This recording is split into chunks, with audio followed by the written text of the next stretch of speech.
can. Okay, thanks. Judge?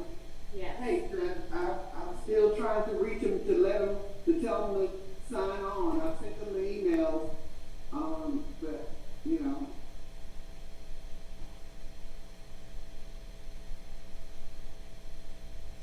All right, so, let's go. You're gonna need to file a motion.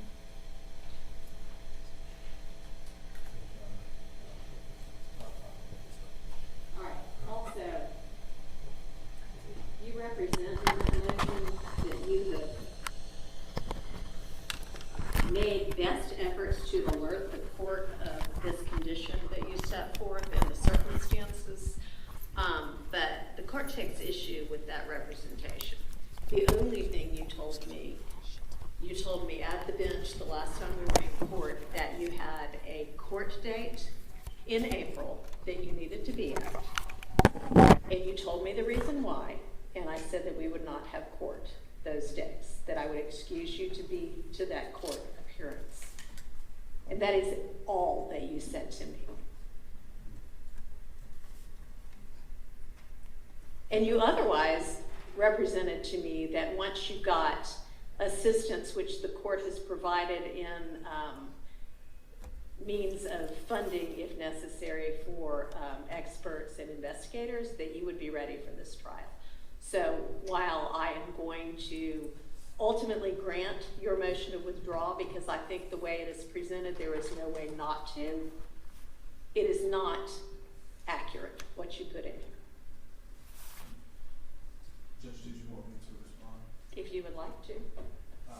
Foremost, Your Honor, I apologize if the court takes that position. That is not my intention. It's a legitimate struggle for me. And I'm not saying it's not. What I'm taking issue with is that you seem to suggest that you had already alerted the court that the struggles you purport to be having, you had already told the court about that, and that is not true at all. And Judge, from my standpoint, it would be true from the standpoint when we had the conference at the bench last court appearance, and I told the court that I did have this trial. You told me you had a custody case. People have custody cases all the time. Right. That is not the same as saying what you are now saying. I'm not sure what the difference is, Your Honor. But Well, to say I am having a mental condition that makes me unfit to represent anybody is not the same as, hey, I'm going through a custody dispute. And I don't mean to be blasting your business, but you're the one who's making that required. That was the difficulty in communicating the last time. It's not something that I want to blast. I don't want my family on the media and all of this stuff. But I don't have much of a choice. Okay. I don't. And I'm So I'm trying sympathetic my to best, that. and I'm sorry if it's not to your liking. I apologize. What I'm trying to do is make sure that people who are on trial for murder have the representation that they need. And if this was actually going to be an issue, which it clearly is, this should have been brought to the court's attention well before now. You were told at the beginning of December that this case was going to trial in late February or early March. So this morning, at what is supposed to be the second pretrial conference, should not be the first time that you say to the court, you know what, I'm not in a state to be able to do this. Okay? So I'm going to grant your motion to withdraw. And with regard to what that means for the state, I think it's going to have to mean that Mr. McMullen's case is severed from this, because I'm not going to wait on the other two. We didn't get into that, to be quite frank. The court, this will be, so we're gonna have to retrial. I mean, it would, I think it would be more beneficial, and in the interest of justice and judicial economy to push the trial up another month or two. Well, let me find out from GPDC what they can do in terms of representation, because Mr. McMullen, this is going to be his 5th set of attorneys, which nobody should have to deal with. That's not his fault. If they can get somebody in there quickly and we can get them up to speed, that's one thing. But I mean, he sat unrepresented for over a year. He went through 3 different sets of attorneys in rapid succession because of, I think, issues with GPDC. He's had this attorney since July, but this attorney is not able to continue.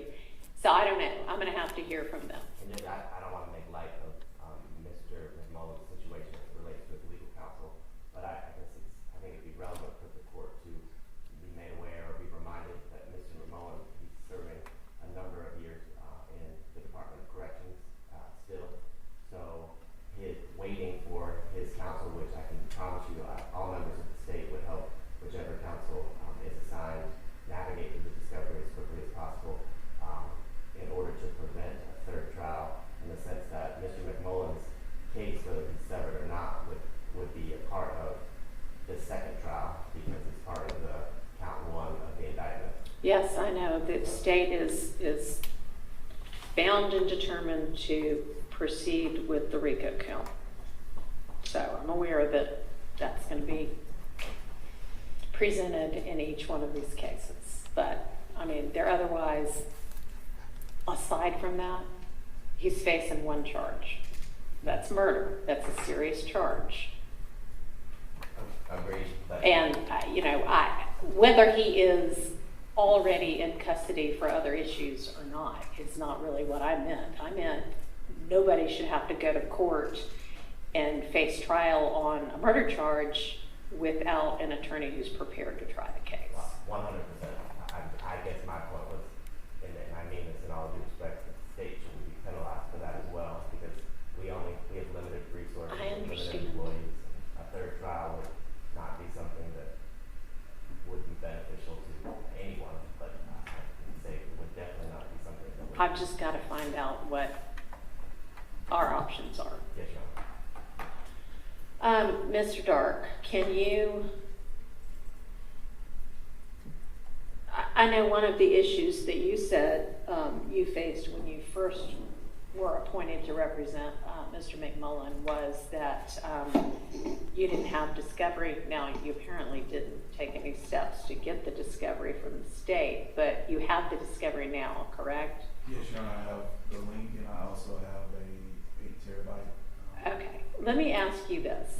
Can you, because I do not know yet who will take over Mr. McMullen's representation, can you just get the entirety of your file and bring it to the court, and I will hold it, I will not look at it, I will hold it so that whomever is ultimately appointed, I can give that to them and they can have the benefit of what you've done thus far? Your Honor, yes, I can Okay. read the discovery and I can try to have it. I mean, not just everything you've worked on, Okay. okay? I mean, your entire file. Okay. All right, I appreciate that. Is that something you can do? When can you get that to us?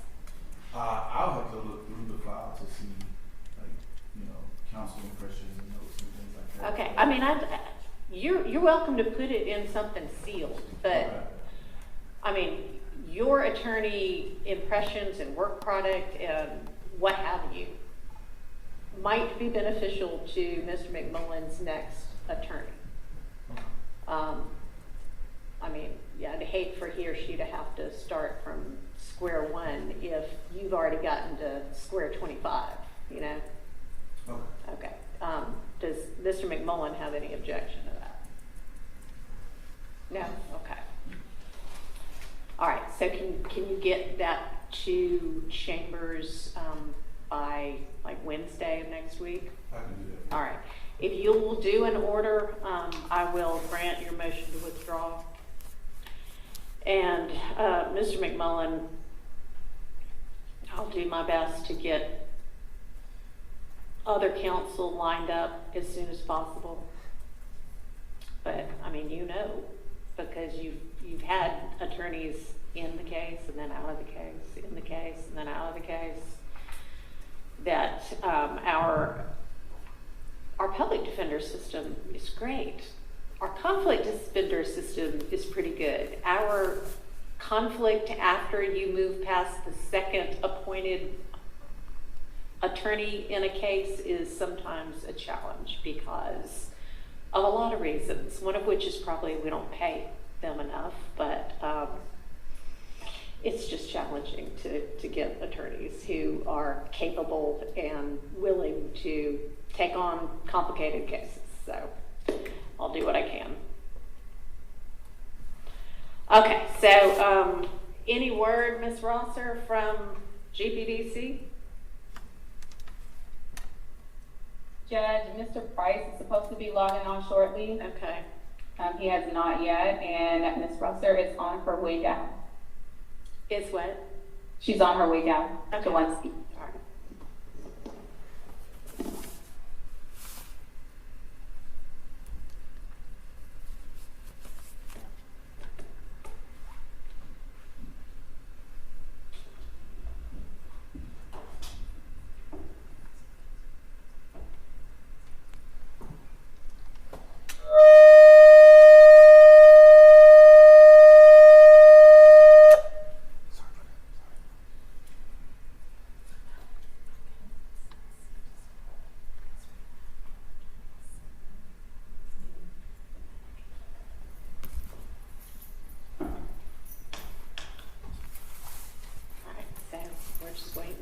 Them, and then after I speak with them and get what is hopefully a timetable, we'll just recess until we have the other two attorneys, and then we may or may not, depending upon what they say about timing, go forward with the pretrial conference.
Testing 1, 2. Testing 1, 2. Test.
They do.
Mr. Dark and Mr. McMullen have had some time to speak privately, and Mr. Dark, you had a potential proposal that might be a solution to our matter. Yes, Your Honor.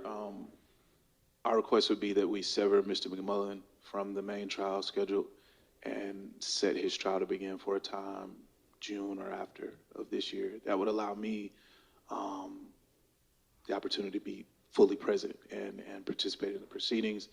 I don't think it would disadvantage Mr. McMullen or even the state. When I've reviewed the evidence that I've seen thus far, Your Honor, his connection is very tenuous. He is charged with the RICO count. A lot of those things largely don't relate to Mr. McMullen at all. I think his connection stems from one main witness, and that witness would still be available. So I don't see the prejudice to the state, and also I see significant prejudice to the defendant by either requiring me to remain or even trying to line up someone new with a short amount of time. I think a trial would still probably be starting around that same time, but I think this would allow the court to proceed with the other two defendants.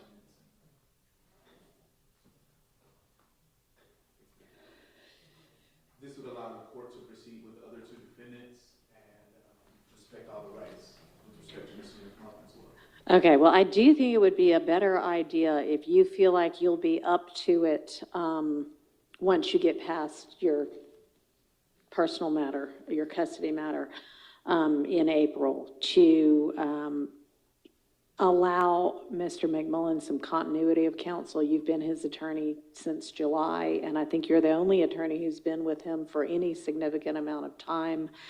And I know that you've been working on the case and you've gotten funds for experts and been pursuing that as well. So I would certainly rather you stay on the case, even if that means that it gets moved back a few months. One thing I would inquire about is if you believe you will be ready to try the case and fully present in, let's say, June. At that point, we're talking about, a 4-month delay. If we had to secure a new attorney for Mr. McMullen, we'd probably need to give him or her that much time or close to that much time to get ready anyway. I know the state has opposed severing Mr. McMullen out because it's, a burden upon the state to have to try 2 cases instead of 1 when there is some at least alleged connection amongst these 3 remaining defendants. That mainly it appears being the RICO count, that is count 1. If we move the entire case to June,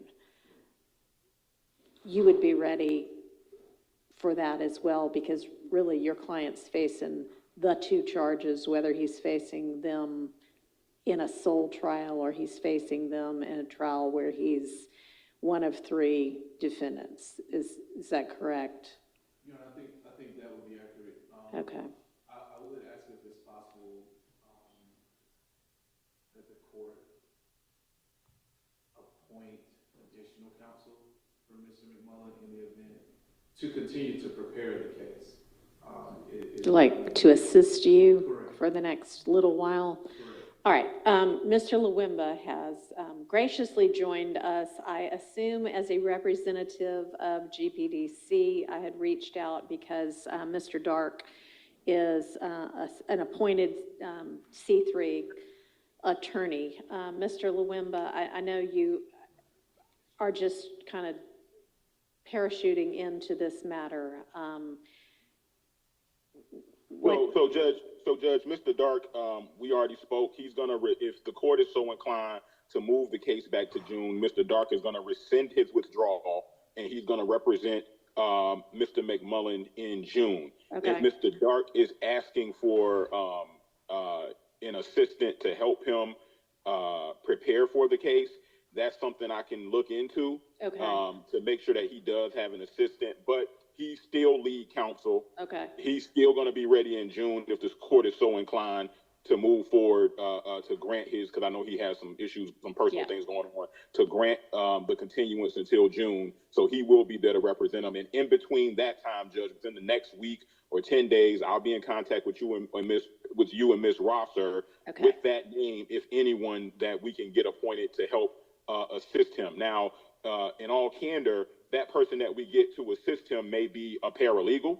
It may be somebody just to help do research or something. It may not be an attorney that files into the case. Okay. So that's also going to depend on, but I know he may need assistance with research, with kind of deciphering through the voluminous discovery. So I will try to get him those additional resources. So I don't want the court to look for another name to file into the case. Sure. That additional person may just be a really good paralegal that we can find and we can pay to help Mr. Dark throughout the process until June. All right, I'm sure he'd be appreciative of whatever assistance you all are able to come up with. He's nodding in a sense, so that sounds good. If it is an attorney, great. If it's a really great paralegal, also great. So I appreciate you making sure that gets done. Yes, Judge. All right, so that'll be the plan.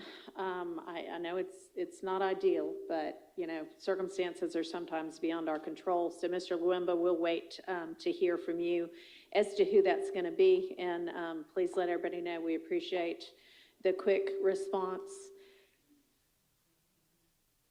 Well, he said a week to 10 days. So, all right. So thank you. So I'll excuse you, and we'll just wait to hear from you in a week to 10 days on who that's going to be. Thank you. Great. Thank you, Judge. All right. Okay. So state, that means we can, we'll wait until everybody gets here to figure out what the new date's going to be. Oh, we've got somebody here now. Okay. Okay.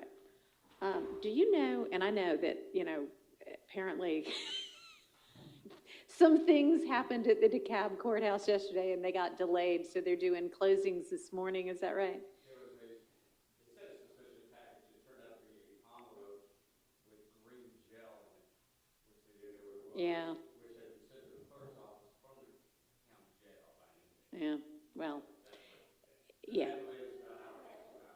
Okay, so do you think that is he going to be tied up the whole day? I would think that the jury should have gotten it by now, so they were starting at 9:30. Okay. Closing, then the jury charges, and then I would think the jury would have it by now. Okay, because we're actually still waiting for the third attorney as well, who represents the third defendant, and I'm wondering, he's allegedly been on his way for about an hour, but I don't know where he was coming from. I think maybe Forsyth County. Oh, that's where you came from. So, do we know, Mr. All right, speak of the devil, so to speak. Okay. Why don't we take a quick recess? We'll get everybody back in place, and then we'll go on the record and sort out kind of how to move forward.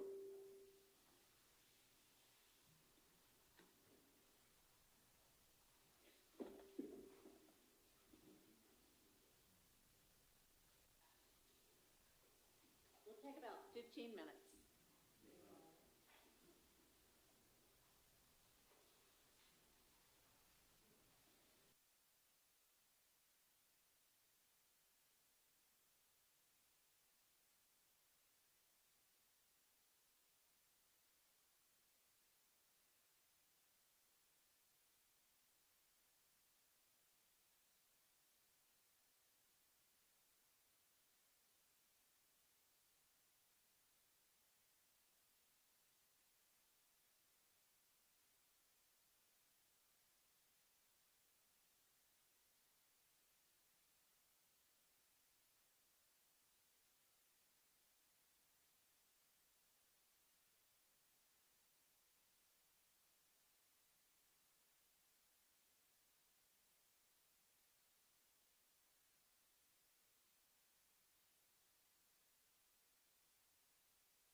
remain seated.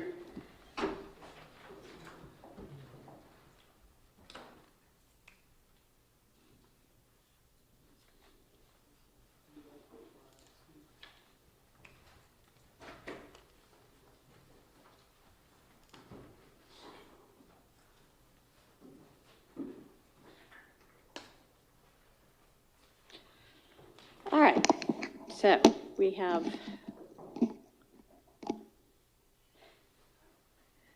Mr. Katz standing in for Mr. Mondelli right now, and then we have Mr. Johnson and Mr. Dark, and all three defendants. And we're here for a pretrial conference, and we have sort of adjusted our schedule a little bit due to some matters that have been dealt with now, but we are now looking at a June trial date instead of a March trial date. So if everybody can look at their calendars, I would propose that we start jury selection the week of June 9th.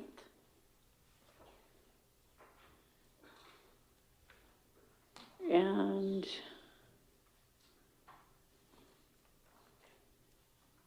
what it had looked like jury selection was ultimately, when we talked about jury selection before, I think I at least was picturing that we might be doing some of the beginning proceedings up in the big jury assembly room, but having talked to jury services, we're not going to be able to do it that way because they have a whole lot of other jurors up there at the same time that it just, there's not the right kind of space. So what we would be doing instead is having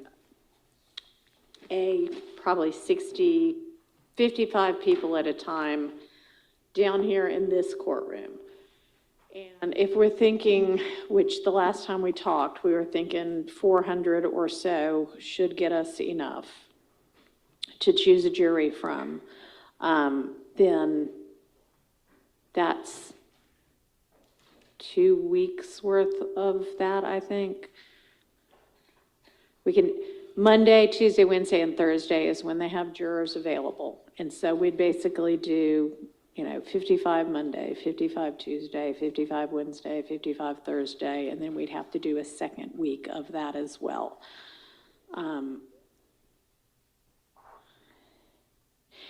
What I am thinking is that we could, at the same time we do the questionnaire electronically, which everybody should have gotten a copy of, and I haven't gotten any comments back about anything needing to be added or taken away, but I'll circle back on that in just a minute. Whenever we do that questionnaire, we essentially would just sit in here while they fill out the questionnaire. They hit submit, and it goes immediately by email to each of the attorneys, so y'all can immediately see what the responses are. I am thinking that even though we're going to have them all back again to do the individual questioning, that we could at least hear from people that first day they're here on potential hardships, and then we don't have to make a decision right then, but we can do that then. And then by the time we have them, there may even be some that, oh, it's so clearly a hardship, we don't even have to have them back. But that's kind of what I was envisioning, unless anybody has a strong objection to handling that part of it that way. Not mistaken. Okay. All right. Okay, and I know we've got some motions in limine to deal with, but just in terms of the process for this first part of the jury selection, having had an opportunity to review the proposed questionnaire that would be on the electronic form, is there anything that anybody either has objection to having on there or feels like needs to be added? It largely came from what was used as, I guess, a paper questionnaire, the first YSL trial. but y'all let me know.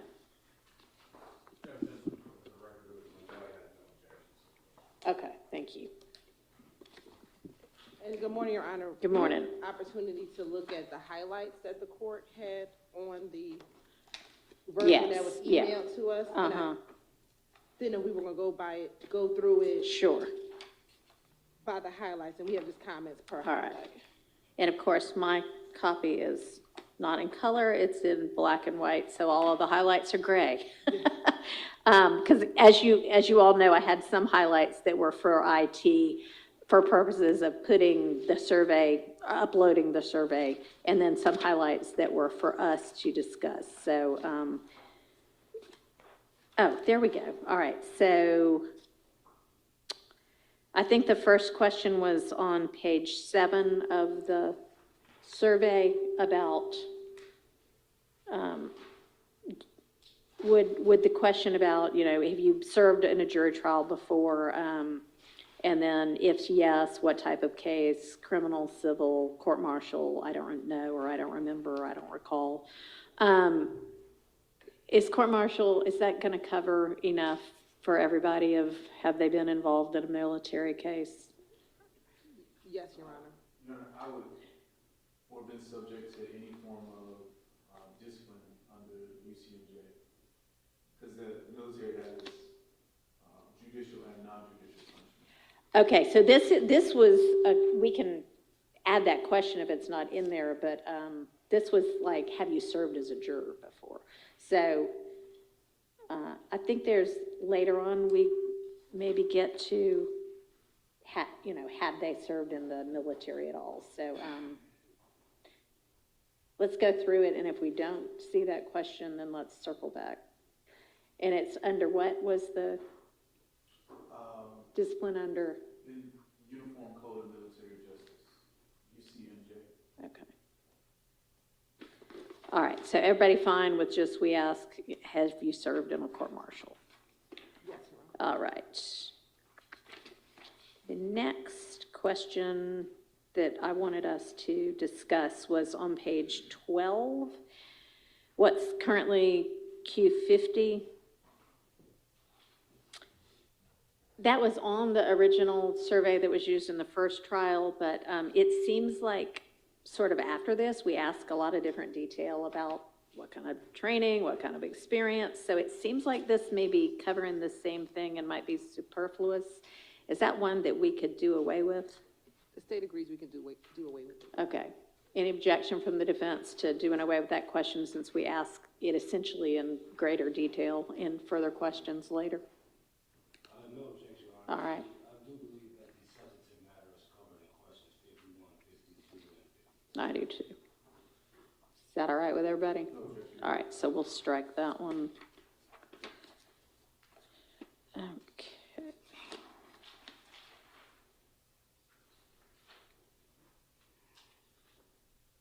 All right, and question 55 is actually, have you ever served in the military or armed forces? So I guess if we wanted to ask that discipline question, that might be the place to put that?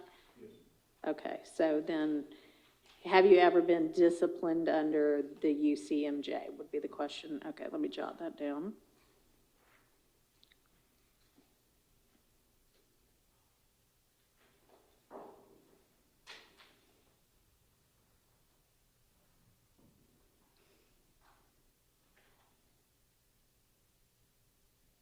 And then, you know, if so, we can ask them for details. All right, thank you.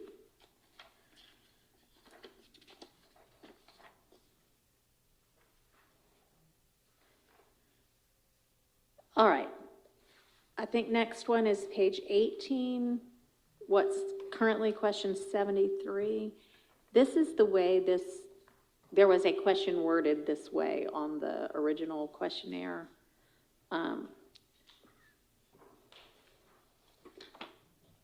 Is this how you want it worded? Does anybody want to change that wording? Your Honor, and to be clear, the jurors will complete this after either hearing the indictment or the summary of the indictment. The summary of the indictment, yes. And we'll have to discuss how much detail we want to include in the summary.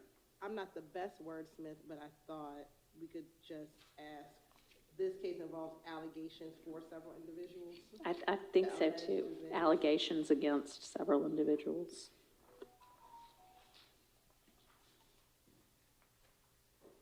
Everybody okay with that wording? Yes, All right. And then I think in paragraph, or in the second sentence, The alleged events, surrounding these allegations. strikes surrounding these arrests. And then I'm just going to say are alleged to have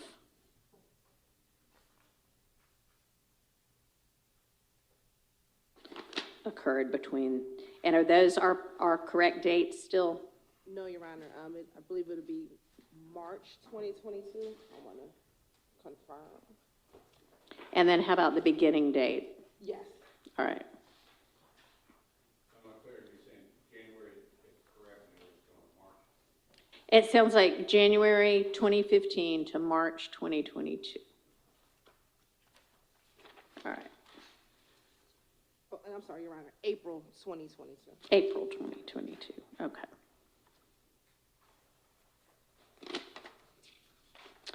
All right. Then our next question is on page 20. What's now question 80? And I was just unclear, and I think they might be unclear as well. The question currently asks about how much time you spend on the internet, and then they can choose different answers. And then the next one is how much time do you spend on social media? And they choose, do we mean how much time do you spend on the internet aside from social media? And then also, do we mean, or do y'all mean, these are your questions, time on the internet that's non-work time? Because I'd imagine some people have to be on the internet all day for their job, so you would get, 5+ hours is the answer. So do we want to clarify that question some? Yes, Your Honor. And we thought that for question 80, the concern is more of how much time do you spend on social media? That's versus kind of what I thought. internet. Okay. So then do we just, if we get the, how much time do you spend on social media per day, that's really what everybody wanted to find out? No, Your Honor, I mean, as far as the combination of questions. Yeah. I believe that question 80 should ask how much time do they spend on the internet aside. Okay. So then maybe I'll flip the, And I believe that both questions are necessary because what it does is it provides us an opportunity to see the delve into things that they may get into Okay. on the internet outside of All social right. media, meaning law blogs or anything. all right. So how much time do you spend on the internet today aside from time on social media? Or separate from social media? How do you want to ask it? I think the first question should be aside from work. That would give us an Okay. indication how much time they're on the internet. Aside from work, okay. Yes, Your Honor. And then with the second question, how much time do you spend on social media? That would allow us to then delve into what do they go and what are they on the Perfect. internet for outside of social media. Okay, so question 80, how much time do you spend on the internet per day aside from work? And then the second question would be, how much time do you spend on social media per day? Does that work for everybody? Yes, Mom. All right. Sounds good.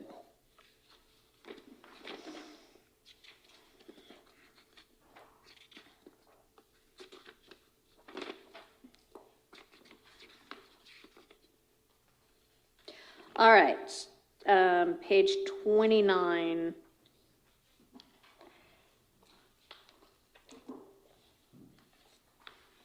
And I guess this is more a question for the state than the defense, because the indictment and the evidence, it sounds like, are narrowed from our last trial. So which of these questions will we still need?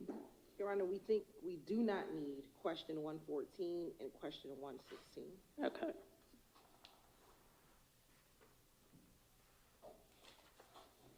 All right, thank you. The next page, page 30, question 121. Do y'all want the word paraphernalia? We like items, we like Okay, suggestions. we're going with items. Thank you.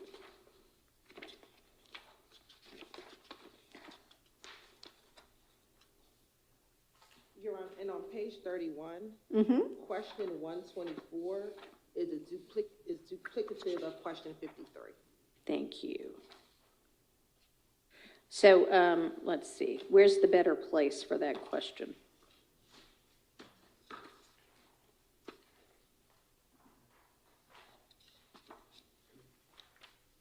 50. Did you say 53? Yes. Word is slightly different, but 53 is, have you ever studied or received any specialized training or education in criminal street gangs? And 124 is, do you have any specialized training or education about street gangs? My question 53 is, are you divorced? If you are divorced or widowed, please list your former spouse. So, oops. So I'm on page 13. Okay. Oh, you know what? That's 63, and I just can't read. Or can't see. I can read, I just can't see. Okay, yes, there it is. Uh-huh.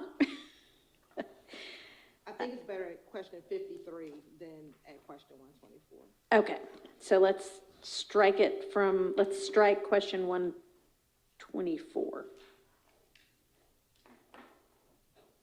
Because it's already been asked. Thank you.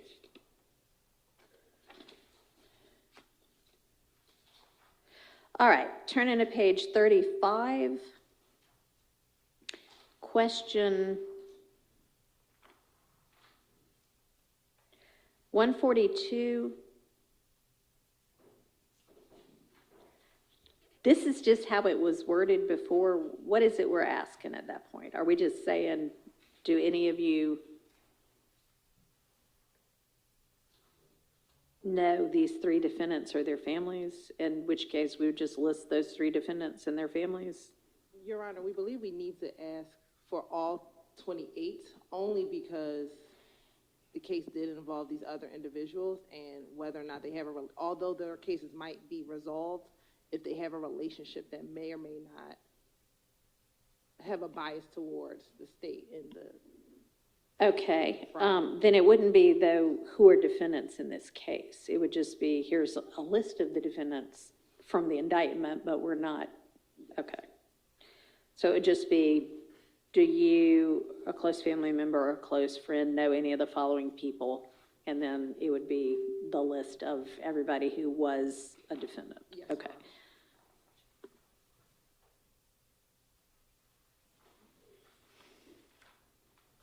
All right, and then do you, a family member or a close friend, know any of the following lawyers?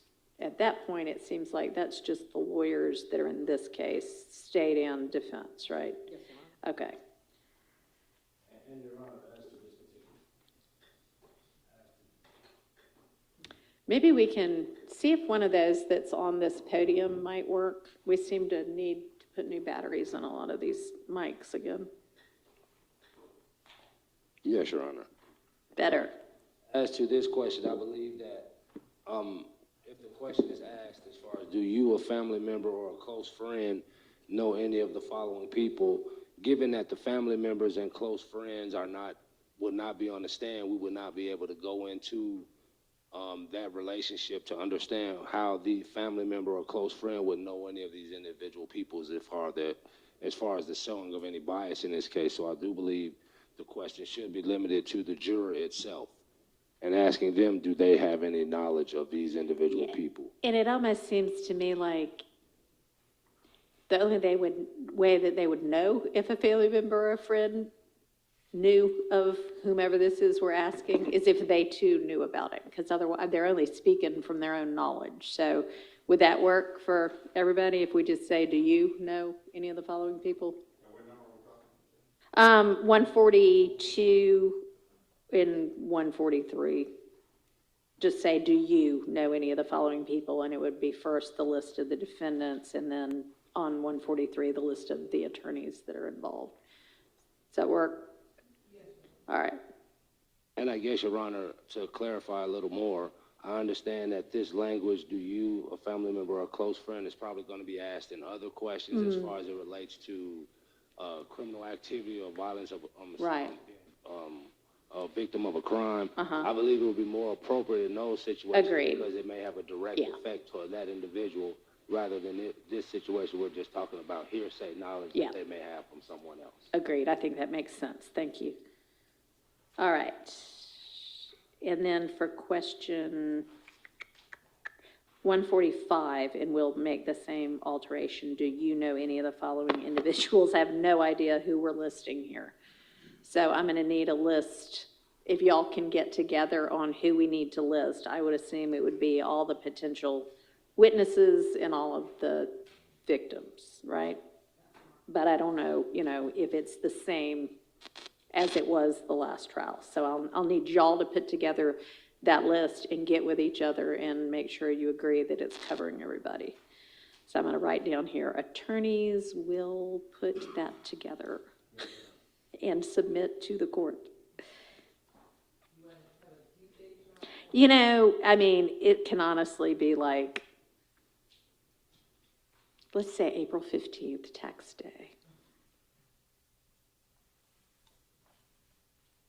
Because we do have to get we have to actually, I think, upload all of the questions, which might involve actually keying them in and then getting them to jury services and then running a test on it and all of that. So what do we say, April 1st? By April 1st. All right, the next page, I'm just wondering, is that the phrasing we mean? Or do we mean, do you actually know this person? Yes, so we thought, do you personally know? Okay. Good with everybody to make that change? Okay.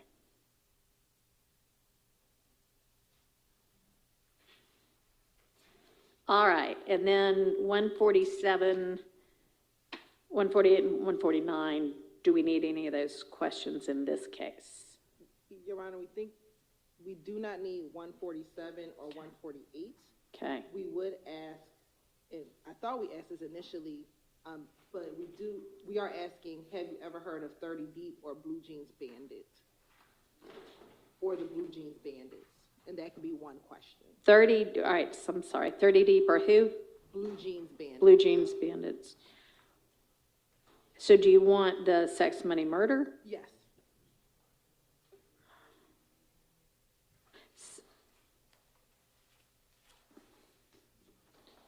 So do you want 30 Deep and Blue Jeans Bandits as one question or as separate questions? That could be one question. Okay. All right. And that was all that the court, needed clarification on. So we've gone through those. So hang on, 151. Thank you. Good call. All right, let's look again at so if we start, yes. On the jury charges, if we could go back to number 71. I'm sorry, 70 which? 71. 71, okay.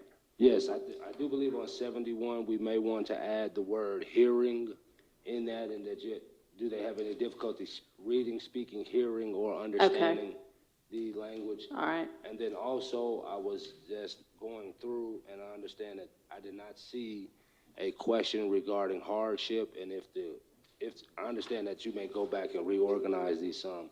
As far as the statutory questions, the question regarding hardship, number 16 regarding residence, number 23 regarding age, and 34 through 36. Oh, you're going way too fast. I'm sorry.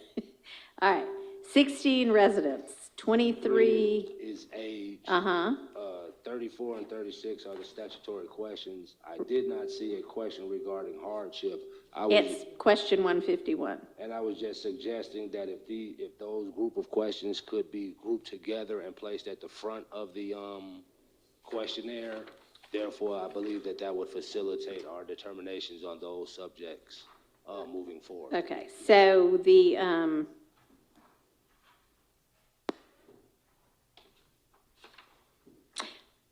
so the kind of almost like 1 through 15 are well, 1 through 14 are kind of like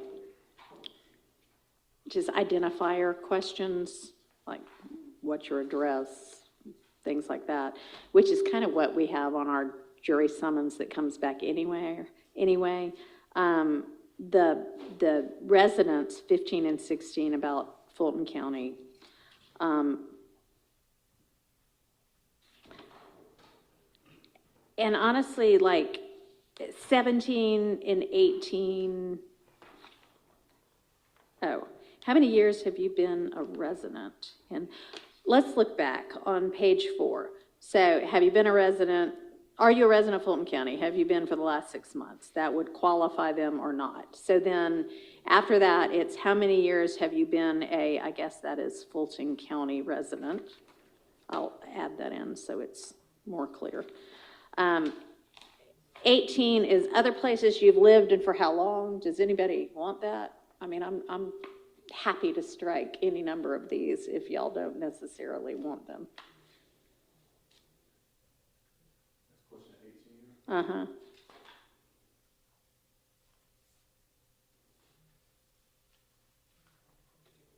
I would ask that question. Okay, I mean, it's fine. If you want it, that's fine. But if nobody really cares, there's no point asking. So that's fine. How long have you lived at your current residence? It's easy enough to fill out, but does anybody actually care? Yeah, I think we could strike 18 and 19. As long as they're a resident of Fulton County Yeah. at the time. That's all that really matters. I mean, I kind of agree, but Ms. Johnson, The only reason that I would ask that question 18 be Yeah. allowed, Your Honor, is because given the subject matter that we are dealing with here, this is a subject matter that these individuals may not have experienced here in Atlanta, but may have experienced in another jurisdiction or location. Yeah, So that's fine. So we've already found out how long they've been a Fulton County resident and then where else they've lived and for how long. Do we need 19? Anybody object to striking 19? All right, so then essentially the next ones are really kind of talking about, well, do you rent or own? Has to do with being a resident. And then it's just some more marital status things. Then we get 22, 23, and 24 are, are you qualified or not? And then what was the next one? 30? 34 through 36. Okay. The statutory questions on the, So just you're suggesting move the statutory questions up before have you served on a jury trial? yes, Your I Honor. don't have any objection to that. We can move those. Along with the hardship question as well. I'm going to ask the hardship question last. Because, I'm just going to ask the hardship question last. All right, so move 34 through 36 to...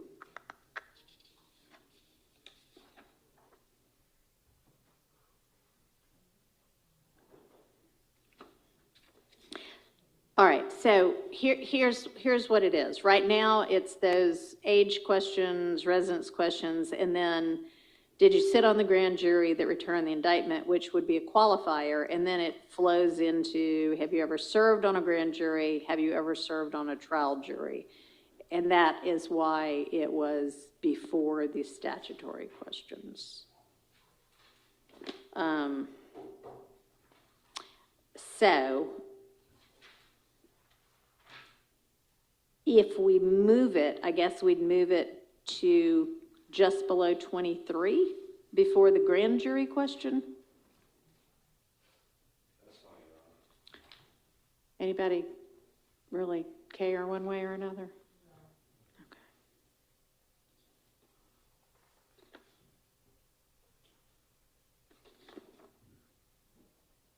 All right, so I'll make that question, put that in between 23 and what's now 24.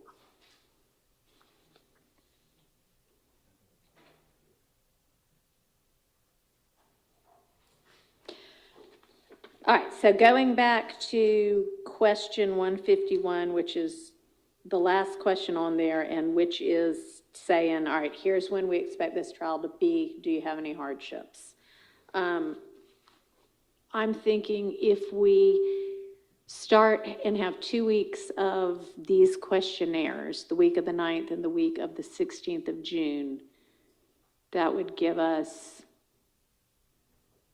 how long do you think it's gonna, when we do, y'all will have a lot of information about the jurors by the time they come back for individual questioning.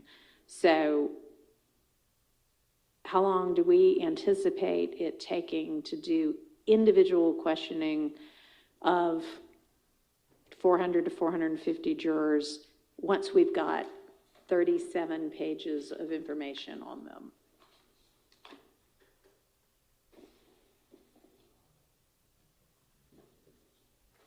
Well, Your Honor, I know in the, as Mr. Eppinger was part of the first trial in this case, Judge Glanville went through the hardship part of the questions first. And once we eliminated all of those people, then we started. Yeah. So that, what I'm proposing is while they are here the very first time, they fill out this questionnaire, and then anybody that has a hardship or thinks they have a hardship sticks around and tells us all what that is. And then we may not, some of them, we may just say, yeah, no, that's legitimate. We're excusing you. You can show up for some other jury some other time. So some of them, so we'll have questioned them about the hardship already that very first time we see them, the same day as the questionnaires, okay? So when we come back, we'll have gotten that out of the way. So when we come back, it'll be whatever y'all might want to follow up on from any of this. Your Honor, and thinking through the last trial, it took sometimes between 30 minutes and an hour, but we had more Per witness? I mean, per potential juror? potential juror, but we also had more individuals, so Yeah. it may not take as long. We only have 4 people asking questions this time. Right, so if you give each person about 20 to, I don't anticipate. Why would we need 20, 40, an hour and 20 minutes per juror when we're already going to have 37 pages, which, you know, and a lot of them has a blank to give us detail of information about them. because depending on how many of the questions we followed up on. Okay. Let me say this. We are not going to take an hour and 20 minutes per juror. Y'all are going to have to hone your questions, and it is not going to be tell me your life story with everybody. We don't need to know their life story. We need to know, are they going to be able to be a fair and impartial juror? So I'm used to striking a jury for a murder case and doing the entirety of it in a day, having 60 jurors and going through everything and having my jury by the end of the day. I don't intend to take 5 months to strike a jury. Okay, everybody clear on that? So let's realistically think about how long it's going to take. Well, Your Honor, given the fact that the defense goes second, Yeah. we have the opportunity to hear the questions that were asked before and not repeat them. So Yeah. We would be dependent upon the state's questions Okay. as far as the time frame in that matter. And Your Honor, just doing the math, it's 60 in one day. Yeah. It'll take 6 days, Okay. roughly. So, all right, so if we do June 9th week and June 16th week as the questionnaires and the hardships, and then we have people back June 23rd week and the, beginning of the June 30th, July 1st, 2nd, maybe 3rd week, we're looking to start trial after the 4th of July.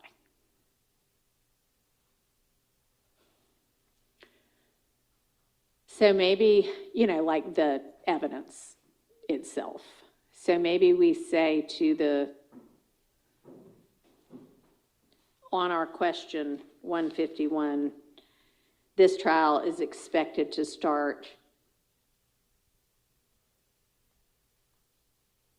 in July, sometime after the 4th of July. After the 4th of July.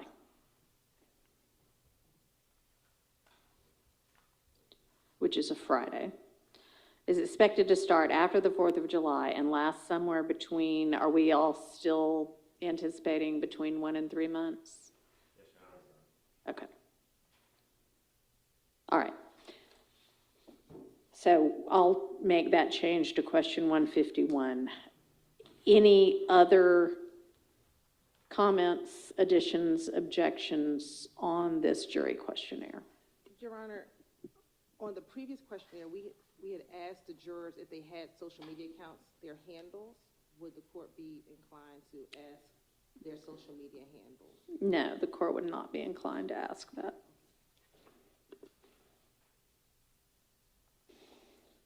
Anything else?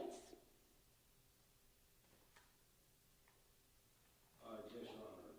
I was just thinking that if we're starting the trial in, I guess, after the 4th of July, then any juror who may potentially have travel plans on the 4th of July could affect the questionnaire process itself.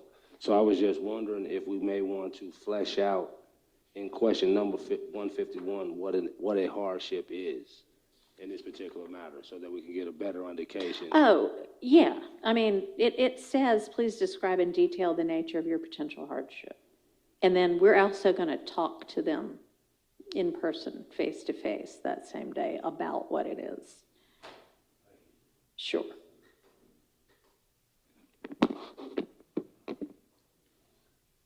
All right, is that everything? We think we have our juror questionnaire? Yes, yes, yes? All right, sounds good.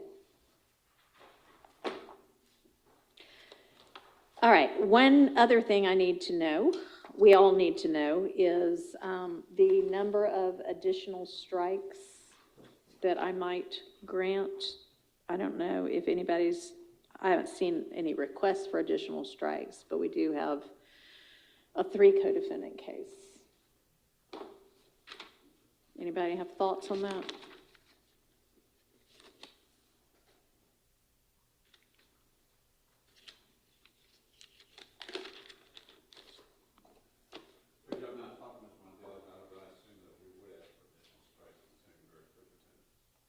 Okay. Do y'all know how many you want? One apiece? And do y'all want to share them? Like 3 for the defense, or do you want to have 1 each? Or one additional each and 1 additional for the state? You get however many I want to give you. You want 3? No, it doesn't have to be equal. You want 3. I'll take that into consideration.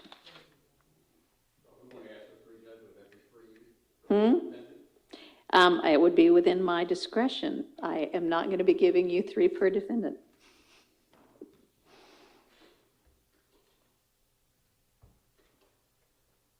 I guess, Your Honor, my question would be, with the general fact that we get 9 per defendant, are each one of us going to have 9, or do we have to share those 9? No, you don't get 9 per defendant. You get 9. And then you're going to get a total of 12. So y'all let me know whether you want to sort out on your own. Does that mean 4 each, or does that mean 12 pooled? Y'all let me know.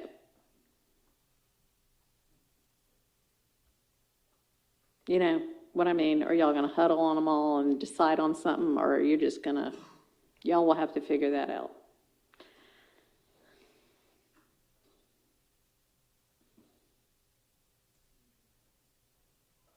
And then we also need to sort out how many alternates we feel would be prudent for this case.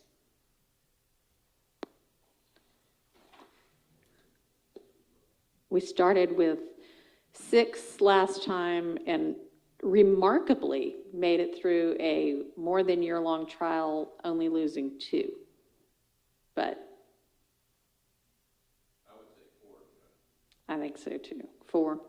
4. Everybody good with 4? All right.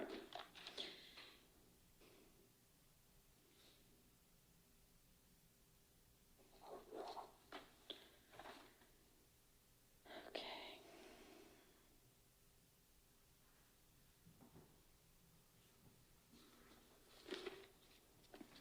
All right, I'm trying to think whether there's anything else we need to talk about with regard to just the kind of jury selection process.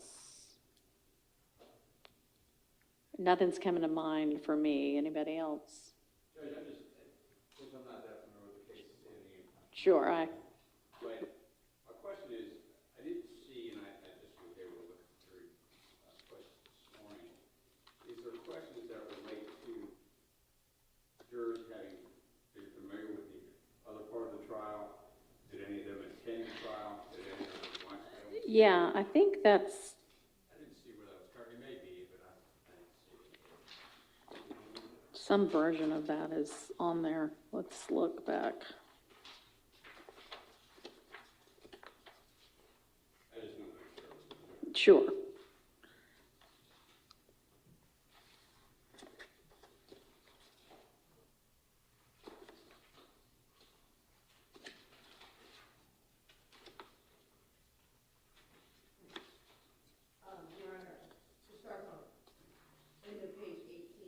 Okay. What number was it? Question 73. And go against the.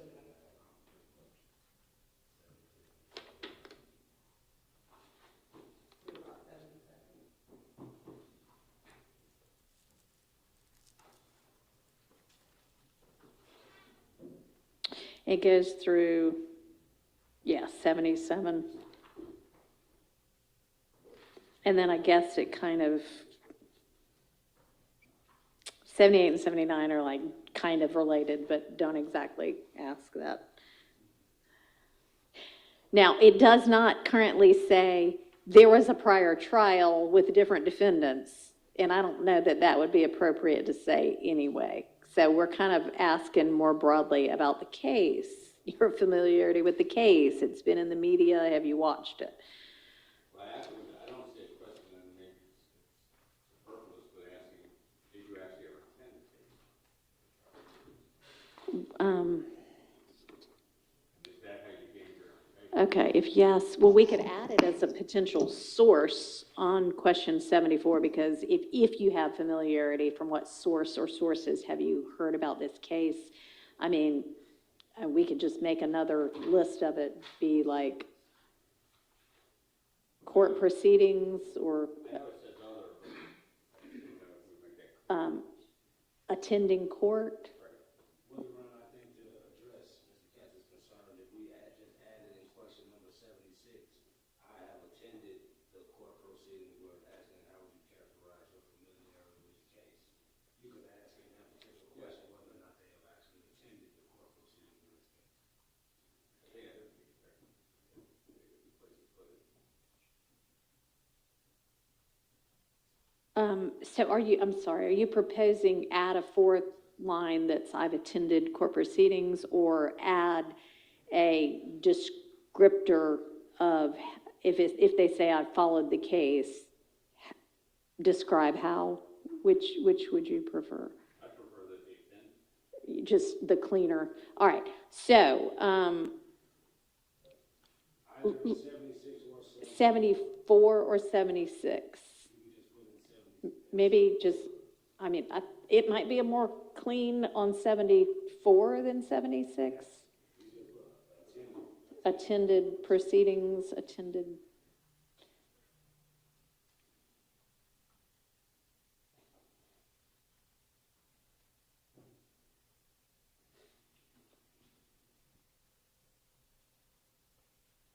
Does that work for everybody? Okay, thank you.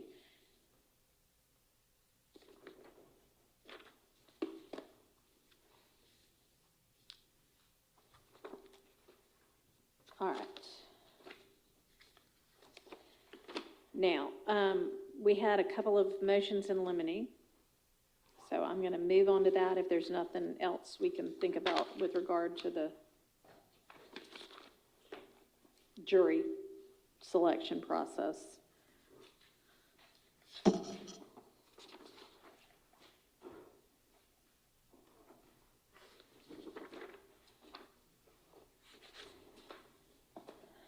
All right, each of the defendants has filed some version of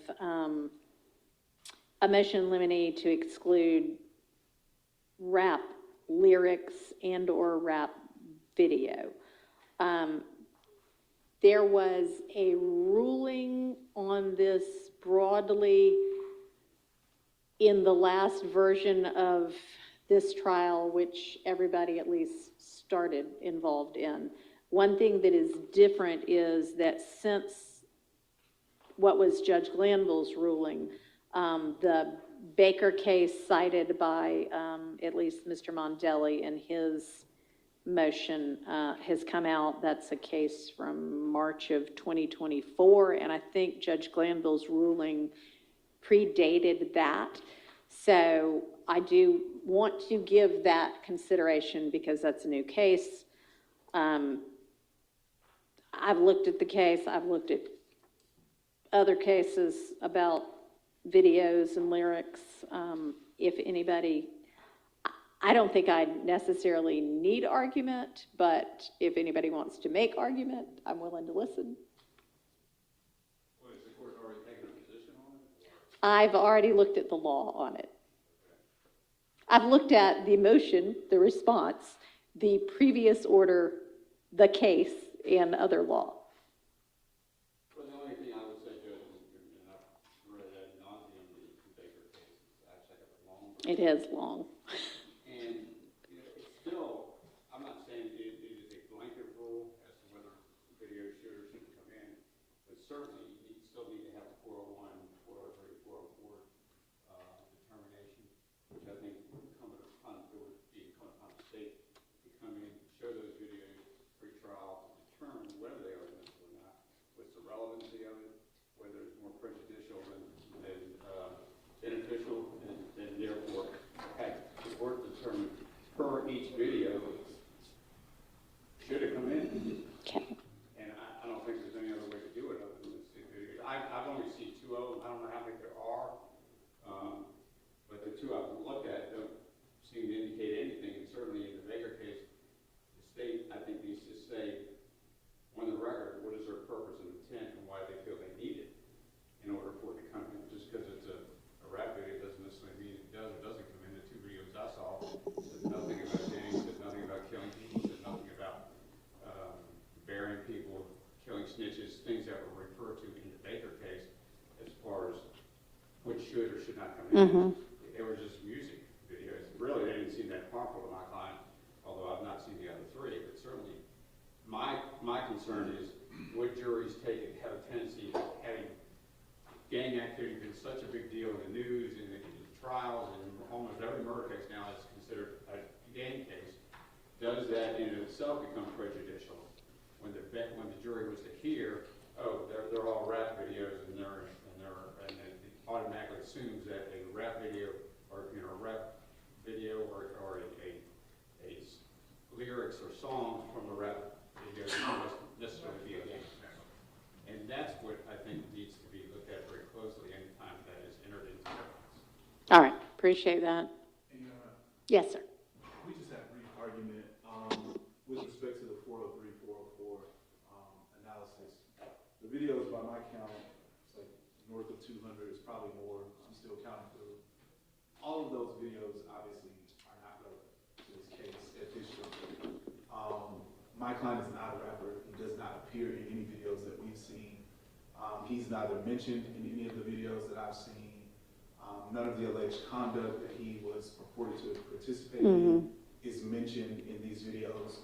And so under that analysis, it just seems like overkill. It seems like the probative value, I don't see any at all whatsoever with respect to my client.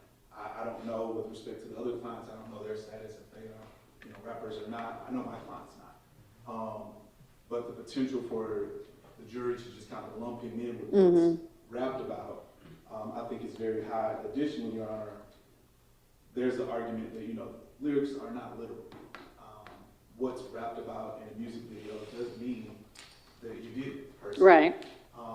And so I'm just really, really concerned with the probative value, to me, based on the rules, substantially outweighed by the prejudicial effect.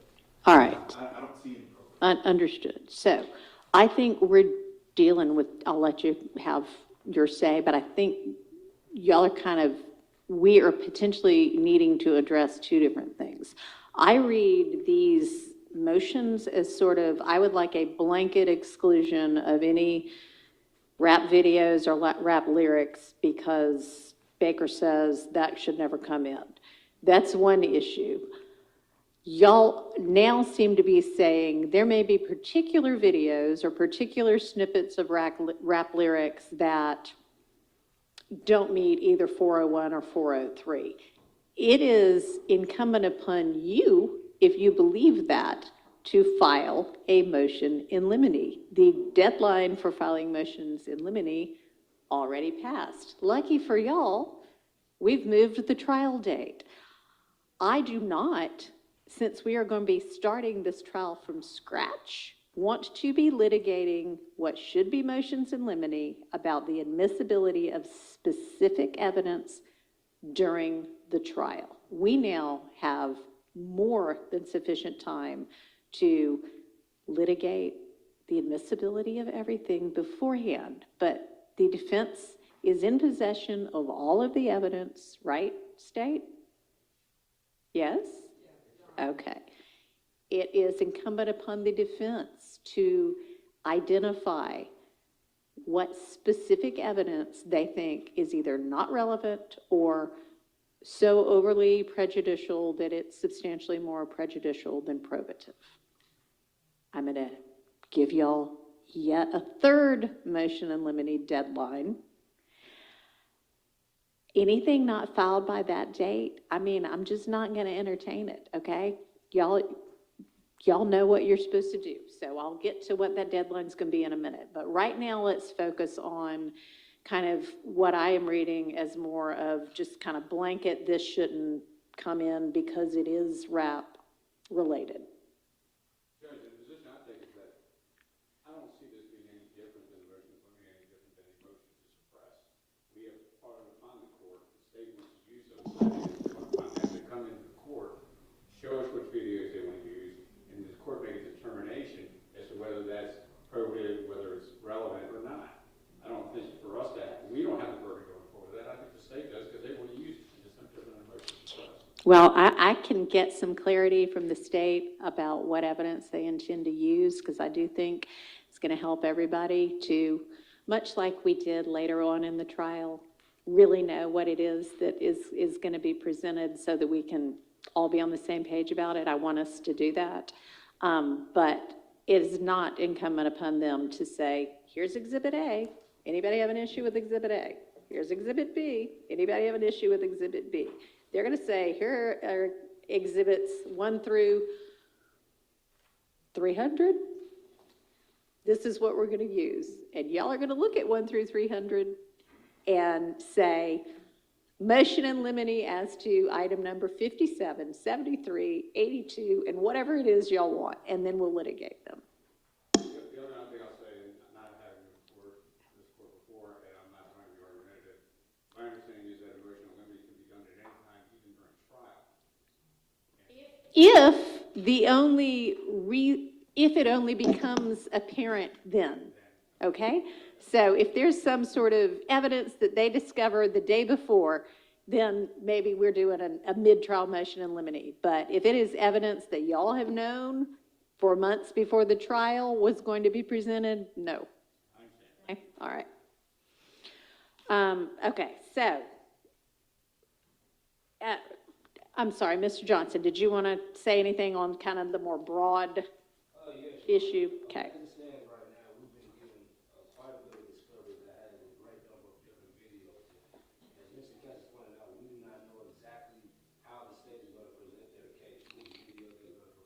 snippet that we want to emphasize. So at this point in time, all we can do is object to, on a broad scale, to the introduction of all of it. Also on the ground that a lot of these videos can be possibly construed as improper character evidence, because if none of these videos state specifically specific things as it relates to these particular crimes, then the introduction of these videos, the backgrounds of these videos, the sounds and things that they may be doing in these videos could be construed as the jury as improper character evidence in this particular case. That's why we believe that they're highly prejudicial in this matter. And if these videos in question do not specifically speak to any kind of crimes that the state are alleging that these people have done in this indictment or any other crimes, then basically there's a situation where their probative effect is very minimal, while the prejudicial effect of all these videos are very high and possibly could confuse the jury and inflame the passions of the jury based on some of the actions and things that may have been said in some of these music videos, including holding guns, flashing certain symbols and stuff like that. And if the state is going to say that the flashing symbols and stuff is gang activity, they are able to present that evidence in other ways that may not be as inflammatory as the music videos in this case, Your Honor. All right, well, Your Honor, I'm going to be brief, because I know this honorable court is well abreast in Baker and rulings related to this topic, but for clarity's sake, with the chart that the state provided to the court and defense counsel, on the first page, which is what's in the redacted indictment, the only thing I would classify as... let me find the chart. Yes, Your Honor. All right, I've got it. Thank you. So this is from the original indictment numbering, but Overt Act 60, which is going to be one of the Overt Acts, the original Overt Act number 60, that is just going to be audio. There's no, All right, hang on. Yes, that Your is...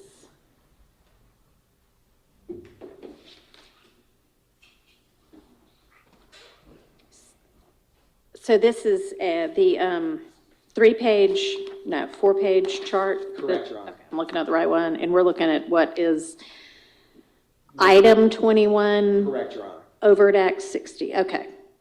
And for number 23, 2 down, there's no gun flashing or anything like that. It has a music video.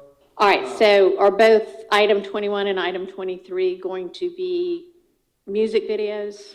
Only number 23, Your Honor. Some music videos. Only number 23, Your Honor. And the reason I address that is that a number of either previously litigated or ruled on are not going to be, the state's not intending to introduce, so I wanted to make the court in defense, which this chart endeavors to do, narrow the universe of what would be classified as a rap video that would fall under like Baker analysis. Right. The only other one, Your Honor, that comes close is if you go to the 4th page on this chart. It's number 13 on that last page. Original Overt Act 95. That's a very short clip, which the court is aware of these exhibits from. Right. But I also wanted to highlight for the court, just for note purposes, that all 3 of these, and I'll start with in order, Your Honor. So going back to number 21 on this chart, Overt Act 60, in the November 27th of 2023 order by the Honorable Chief Judge Glanville, page 34, number 5 is the one addressing that. And for number 23, Your Honor, which was originally Overt Act 78, if you go one page over to page 35, number 14 is that song. And then in relation to the very last one, Overt Act 95, on page 4 of our chart, the number is 13. In that order is page 36, number 18. Okay. All right. All right. Do you have any argument with regard to the broad holding of Baker and if and whether it applies to this case? Your Honor, just quite succinctly, and I know the court is aware of this quite significant difference is that Baker was a malice murder trial, felony murder. It did not have street gang charges or evidence the state needed to prove to meet that, and it also didn't have racketeering or RICO charges. I think that is a quite significant factor that distinguishes the fact pattern in Baker, where that single video became a huge focus of that case, which was specifically addressing malice and felony murder, whereas in this case, there is a lot of other relevant admissible purposes such as association, a number of things that are unique for the street gang charges and the RICO charges. All right, thank you. Yes, Your Honor. All right, so my reading of Baker and case law surrounding rap lyrics in the context of a gang or RICO case versus in the context of a case that's not a RICO case or not a gang case, I do think there are some distinctions, and I think that's significant that Baker was not that type of a case at all. I am going to deny the motions in limine to the extent they are arguing that either because it's a rap video or because it's rap lyrics, it should be excluded from the trial. I am going to give y'all an opportunity to file motions in limine specific to items of evidence in this case, and it may be that a particular item of evidence, which happens to be a rap lyric or a rap video, might not be admissible, but we'll hold that for another day after we know what it is we're talking about with specificity. Okay, there is, Mr. Eppinger has filed, or on his behalf has been filed, a motion in limine to bar the state from using particular language, including the words victim and crime. And I'm going to deny that motion. It'll be for the attorneys to, it'll be clear from the instructions that what is alleged still needs to be proven, and if not proven, acquittal is required. And it'll be up to the lawyers to do their lawyering to convince the jury one way or another with regard to what the evidence is. There's a motion in limine to prohibit the use of potentially prejudicial photographs, but I can't really make a ruling on that unless I know what photographs there are. I think this is talking about, it says crime scene photos or autopsy photos. Specifically, Your Honor, is there anything that I need to be looking at? for clarification. Sure. We believe that the state will possibly attempt to introduce photographs involving Officer Rogers and Officer Johnson. Okay. More specifically, Officer Rogers in this case, the individual who was shot, and the police officer was allegedly shot in this matter by Mr. Eppinger. Mm-hmm. So we do believe that they may intend to introduce photographs of him as well as possible operating room videos and things of that nature, which we believe would be improper in this case. All right. So has the state, this chart, it tells us what overt acts are still, I guess, at issue and what evidence is going to come in with regard to them. Do we have a chart of, and I know we have a witness list, do we have an evidence chart yet of the evidence that y'all think you're going to use for? No. Okay. Now that we have all this extra time, can we get one? Okay. Yeah, I think we can't answer that question until we know what the evidence is going to be. We can answer that question. All right. The state does intend to use photographs to show the injuries that Officer Rogers sustained when he was shot 6 times. I think the case law and the supporting law allows us to do that because he's charged.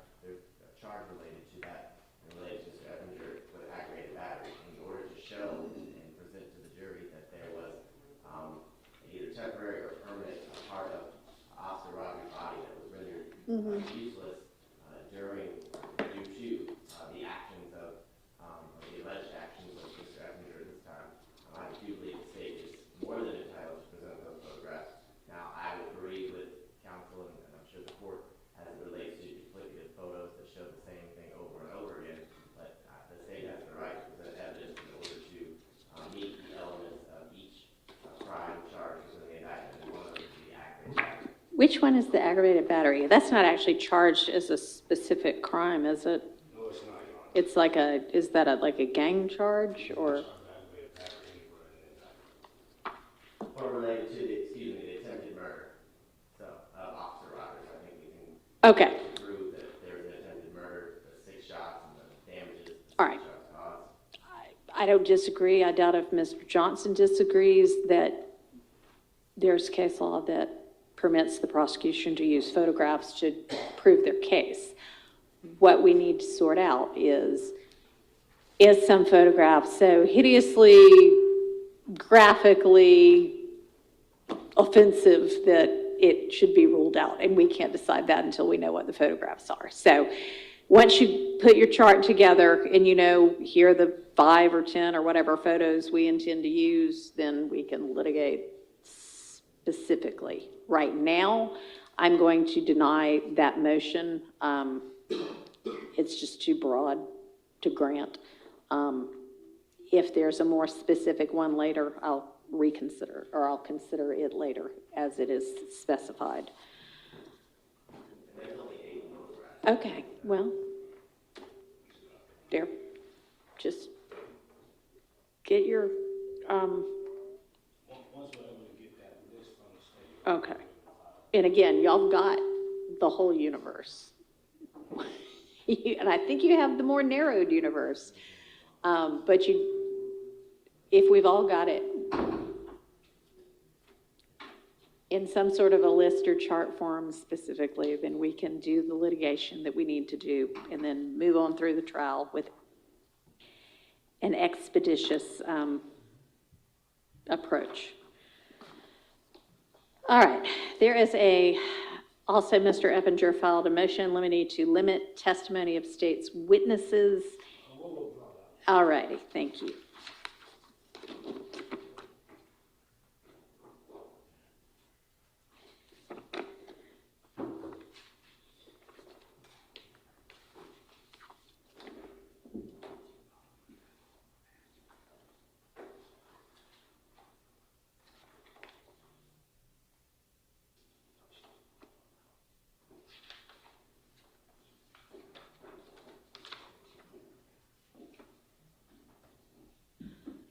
All right, the state has a supplemental notice of intent to introduce particular business records. Any issue with that? I think they've attached what the records, or the certificate of authenticities, the certifications. Anybody got an issue with that?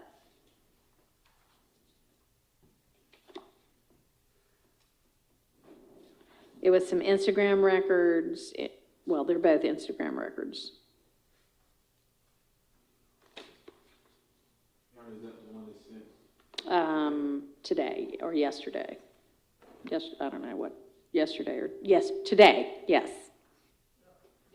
Yesterday, okay. And I haven't had the opportunity to review it. I'm sorry. It's okay, it's only 3 pages. You can look at it now.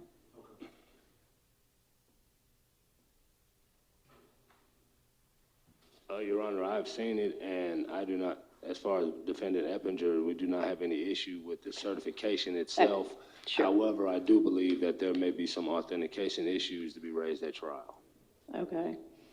Let's raise them prior to trial. Well, the only issue is, Your Honor, based on the certification, they give an allegation of a number that is associated with a particular Instagram handle, and in the evidence itself, I have not seen anything that directly correlates from that number that Instagram is given to the actual profile that it purveys to come from, as far as to make a connection that these records are from. From the profile, or that the profile is tied to a person? That the profile is tied to the particular data here. If you look, the name Big Bhris, Uh-huh. then there's a number associated with that after that. And that is the number under which the data is given. So the question is, how do we know that that number actually corresponds from Facebook itself? There's no showing there that that number corresponds to that particular profile itself. It was listed by the number, their number, the 646 number that they have on there. I can show Mr. Johnson where the numbers correlate with each Okay. other within the record. All right, if you'll do that, that'll be great. All right. Okay, we have a condensed state's witness list. Thank you. And we just amended it yesterday, Your Honor, to add one individual, which was witness 104. Okay. And we have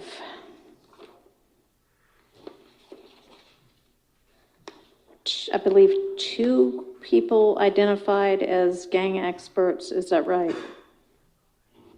Yes, Your Honor. All right. All right, any defense counsel have any issues with needing further information on how to contact any of those witnesses? All right. If y'all do, you don't have to wait until our next court date. You can just reach out to somebody on the state's team and let them know what you need, and they will endeavor to get that to you or somehow make sure y'all can get in touch with those people. Yes, Your Honor. All right. So I assume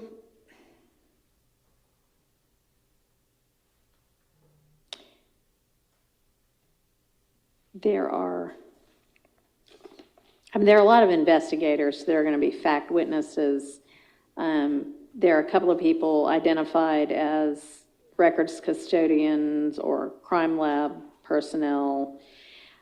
Just want to make sure if there's anybody other than the people identified as gang experts and then the FBI CAS team person that is going to testify in an expert capacity.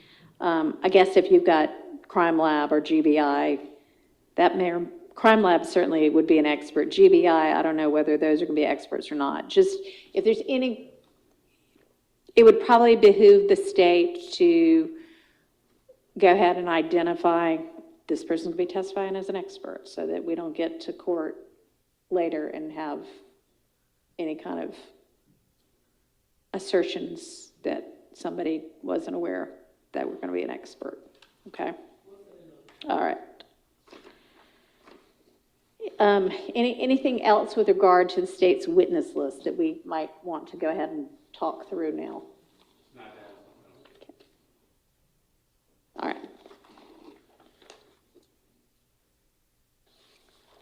All right. This,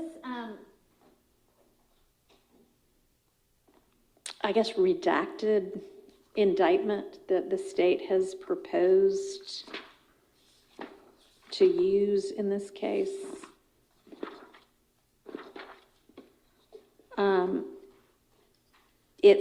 It lists all of the defendants and it lists all of the counts.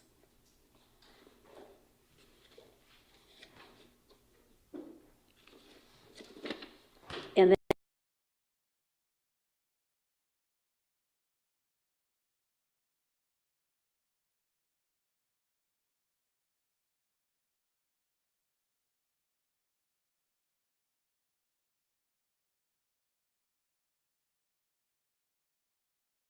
this is one way of doing it, but I've never seen it done that way before. Like when we're presenting this to a jury.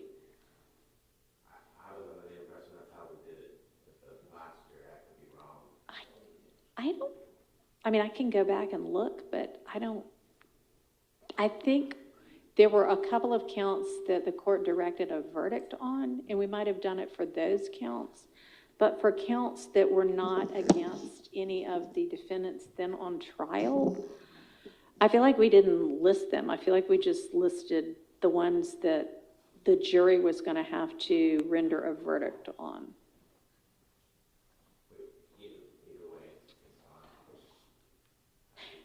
Because frankly, it's not that count 3 is removed from the jury's consideration. The jury wouldn't be considering count 3 because count 3 isn't against any of these defendants. Okay? So I don't think it should say that. So do we leave it blank or do we renumber?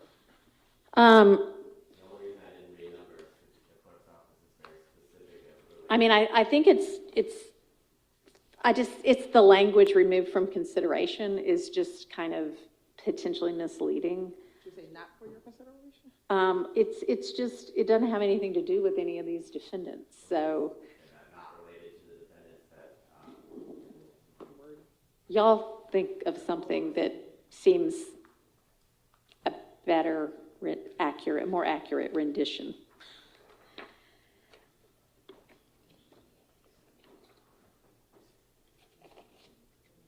All right, I know one thing that I need to discuss with y'all is how detailed we want to get with our summary of the indictment when we're first saying, hey, jurors, here's a giant questionnaire. You might be on a 3-month trial. We need to know if you know anything about this case. I don't particularly want to read the indictment or even something close to the whole indictment 8 different times. Is there some summary we can come up with that is satisfactory to all of the parties that gives the potential jurors an idea of this is what they're talking about if they're familiar with it? If they're not, then they won't know anyway. That is appropriate.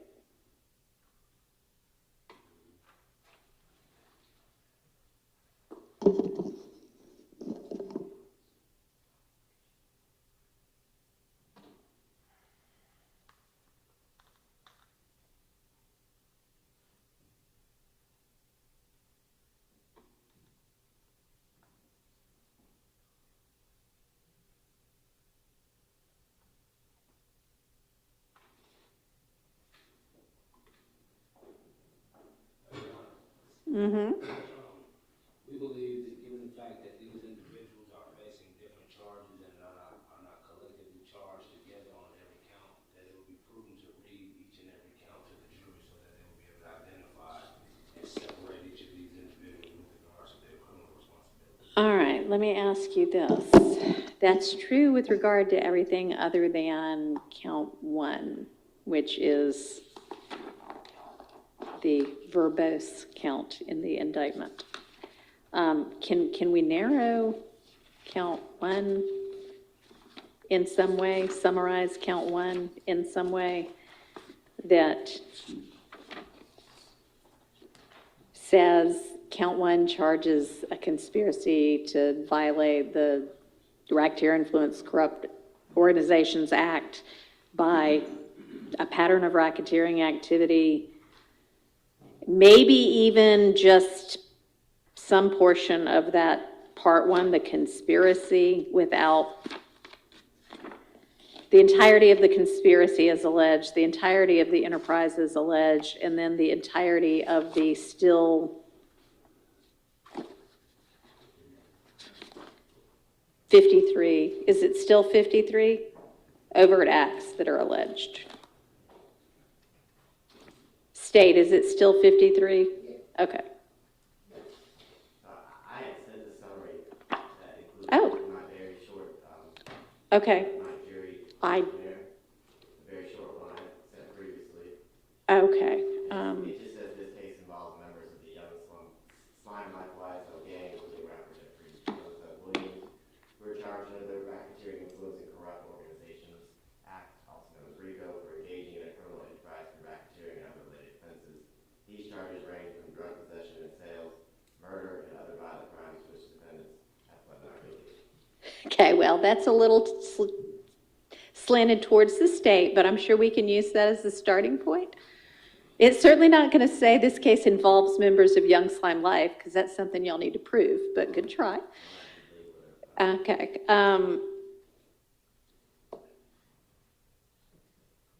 Y'all got a copy of that? Do we think we can take something, some part of that? I haven't seen it yet, because I'm studying it. Okay.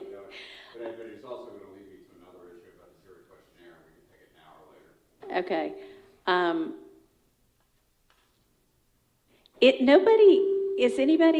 Are any of these three defendants charged with drug possession and sales? No, so we're not going to say that.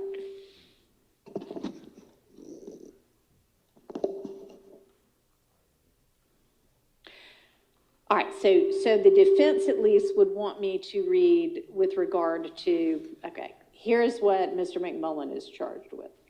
Here's what, Mr. Eppinger is charged with. Here's what Mr. Garlington is charged with. Yes. Okay, and then, that's fine. Those are short enough, and that's done normally. I guess so count one, which they're all charged with, is the one that I'm asking, is there some acceptable way to summarize that count instead of reading the entirety of the description and then all 53 acts, which take up 28 pages of the indictment? Well, no, that's not true. Isn't the court going to have to read the entire indictment during jury charge? Oh, the courts, well, during jury charges, but we're going to have already, done the case by then.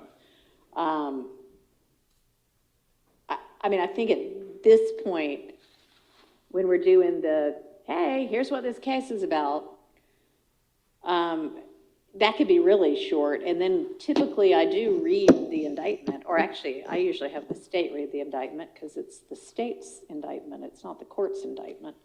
But I'm happy to do, this is, generally a case alleging RICO, gang charges, murder, attempted murder, whatever the crimes are. And then they can read the indictment, but we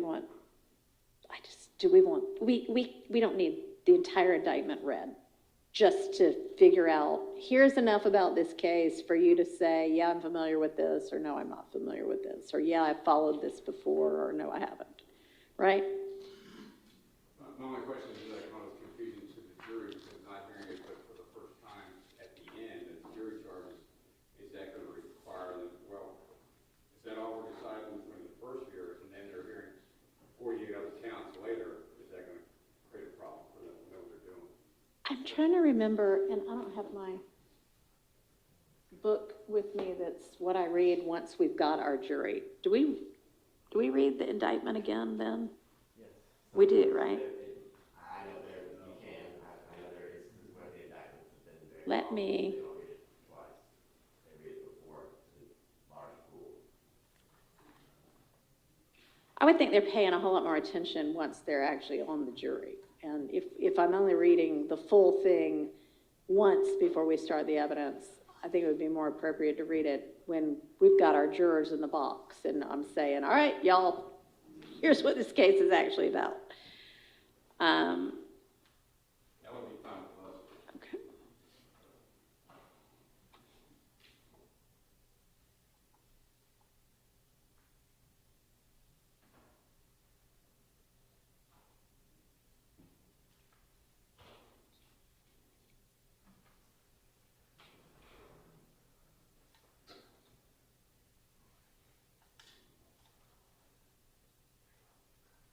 I'm looking back at my typical outline to see what I do.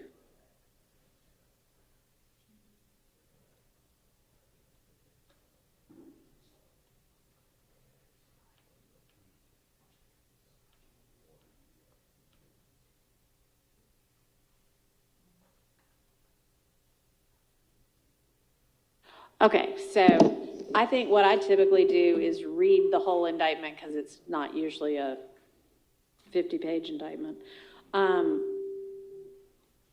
during the jury selection process, and I don't actually read it again afterwards because y'all do your opening statements and you cover what you want to cover. But thoughts as to, my thought is if we're going to read it only once, we read it after we strike the jury. Does anybody have thoughts about that? All right. What do y'all think? Yeah, I would just suggest once. Okay. And if it's once, do we think it's at the jury selection process or after we've chosen our jurors? After we've chosen the jury. I would agree with that. Everybody on the same page? I would assume that the issue that you're referring to is all of the overt acts. Yeah, everything, yeah. So I think that prior to, with the full one, would be no problem just reading the, I guess, the statutory definition of the RICO charge. Okay. And then afterwards, you can go into all All right. the 53 overt acts. All right. Okay, so that's how we will handle it. And it'll be the state, somebody from the state that actually reads it since they brought it. And honestly, I do that in every case, even if it's a 2-page indictment. I don't think the court needs to be doing that. The court's here as the arbiter. Okay, so we'll read the entirety after we have the jury.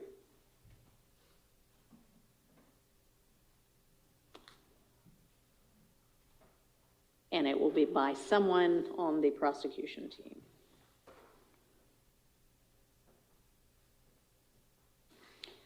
All right, so we still need to come up with how are we going to summarize it for purposes of the jury selection. So we have the state's proposal, and I can probably just print this one page out for you, Mr. Katz, if you want to take a look at it while we're talking about it, and maybe we can, if I can figure out.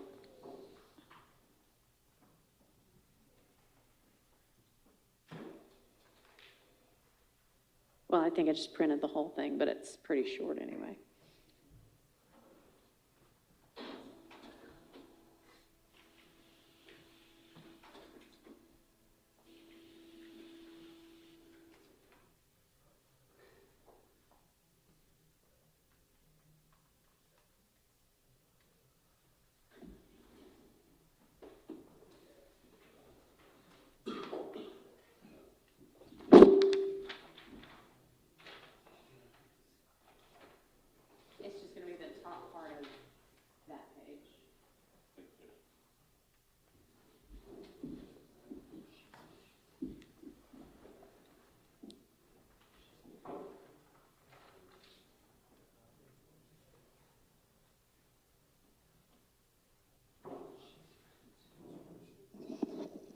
So what I had, this was just me kind of putting something together, and we can certainly change it, but I was going to say this case involves allegations of criminal gang activity and allegations of conspiring to engage in a criminal enterprise under the Racketeer Influenced and Corrupt Organizations Act, which is typically referred to as the RICO Act. The defendants are each accused of being associated with an alleged gang called YSL, or Young Slime Life, to have violated the RICO Act and to have committed certain other crimes. And you will also hear, I don't know, I don't think this is right, but you will also hear about a rapper named Jeffrey Young Thug Williams during this trial. Some of you may have heard something about this, you know, et cetera, et cetera. We can put more detail in, but that was kind of where I was starting from. Thoughts? Or I could say, and instead of to have committed certain other crimes, I can say, and, you know, Mr. McMullen's alleged to have committed murder, Mr. Garlington's alleged to have committed whatever he's alleged to have committed, and, you know, list them all out. What do y'all think?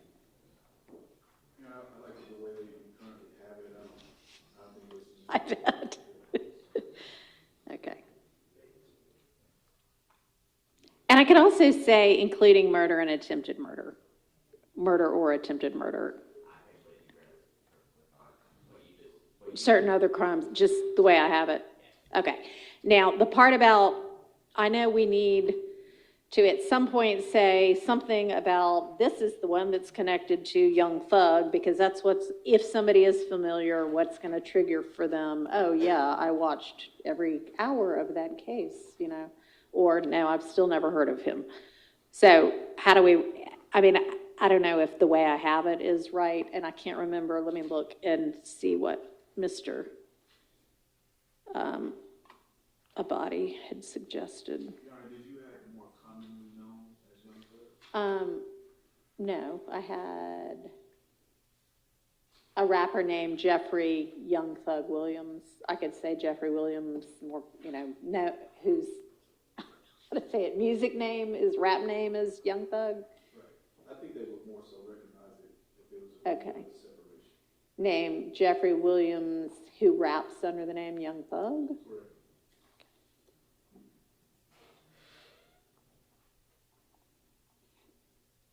Okay. Uh-huh. Would you mind emailing what you're reading, just so I can see it? Sure. Thank you. I don't know. You know, how about I email it to Ms. Rosser, who has all of your email addresses, and she can email it to y'all. Let's see.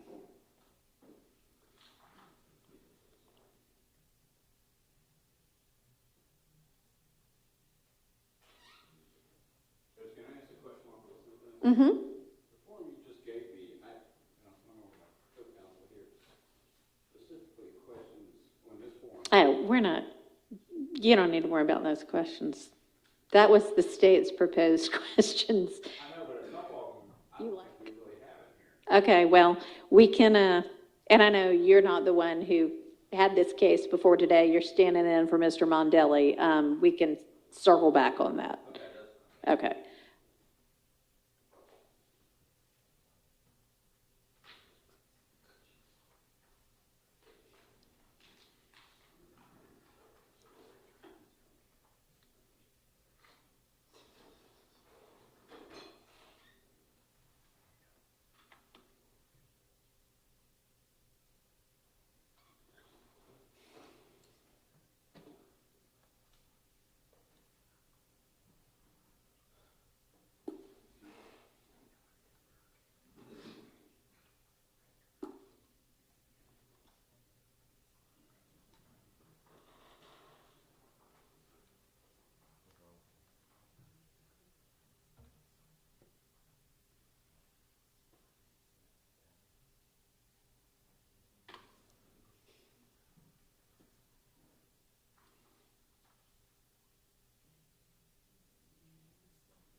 All right.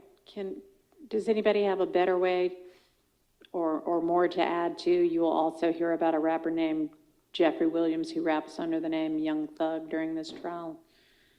Is that going to get us to, hey, this was Young Thug's case? Is there a better way to say that? I mean, I think the allegation was that he was a leader, Your Honor. Yeah. You put that in the bill.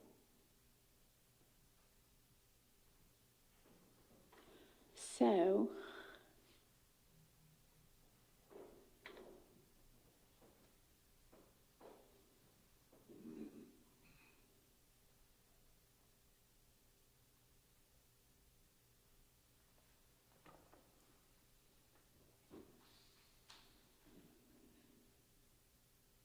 idea about how to say that?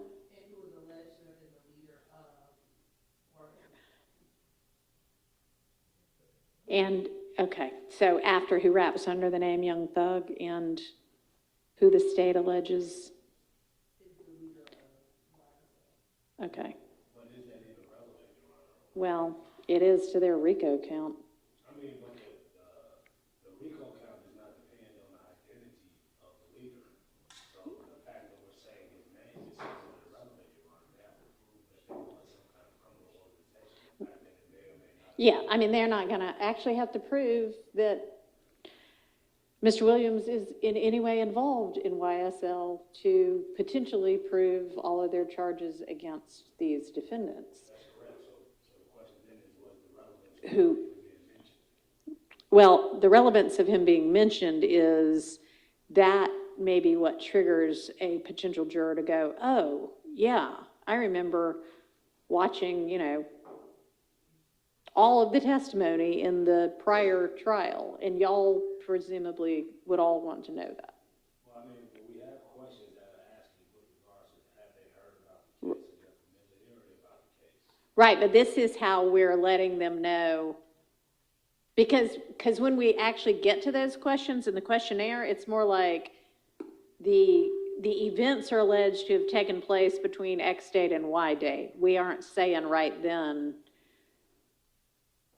and they involve, you know, allegedly involve these people and potentially Jeffrey Williams and whomever else. So this is how we're kind of cueing them to, this is that case.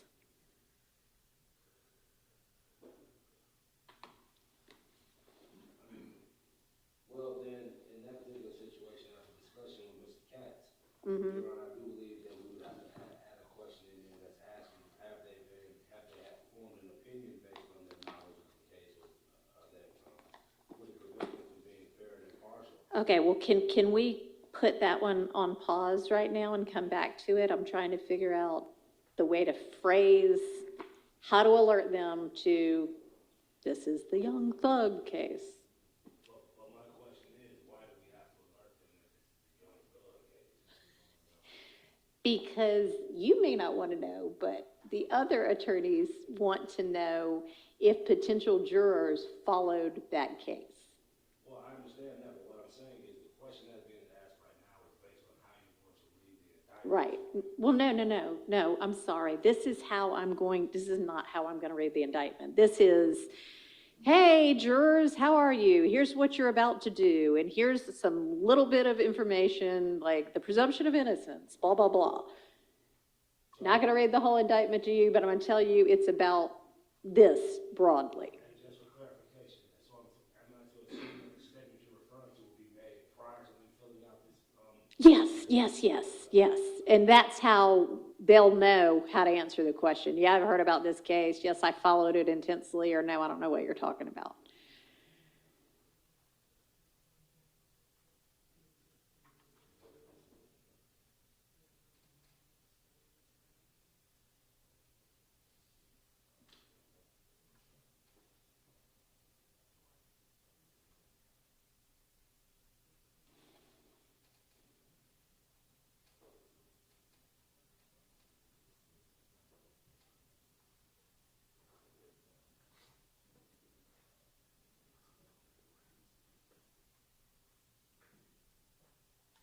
Anybody have any ideas?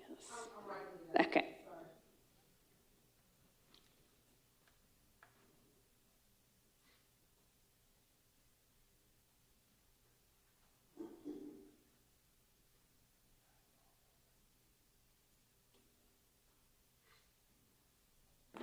And honestly, it doesn't have to be here if we want to, if it's more appropriate, when we say these events were alleged to have occurred between this date and that date, maybe we can put something about Mr. Williams in there. I don't know.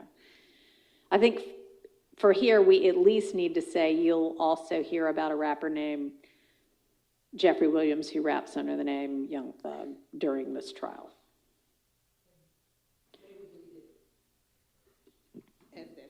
Okay. And I have also, comma, you may hear about a rapper named Jeffrey Williams, also known as. Okay. Rather than Instead of you will. Okay.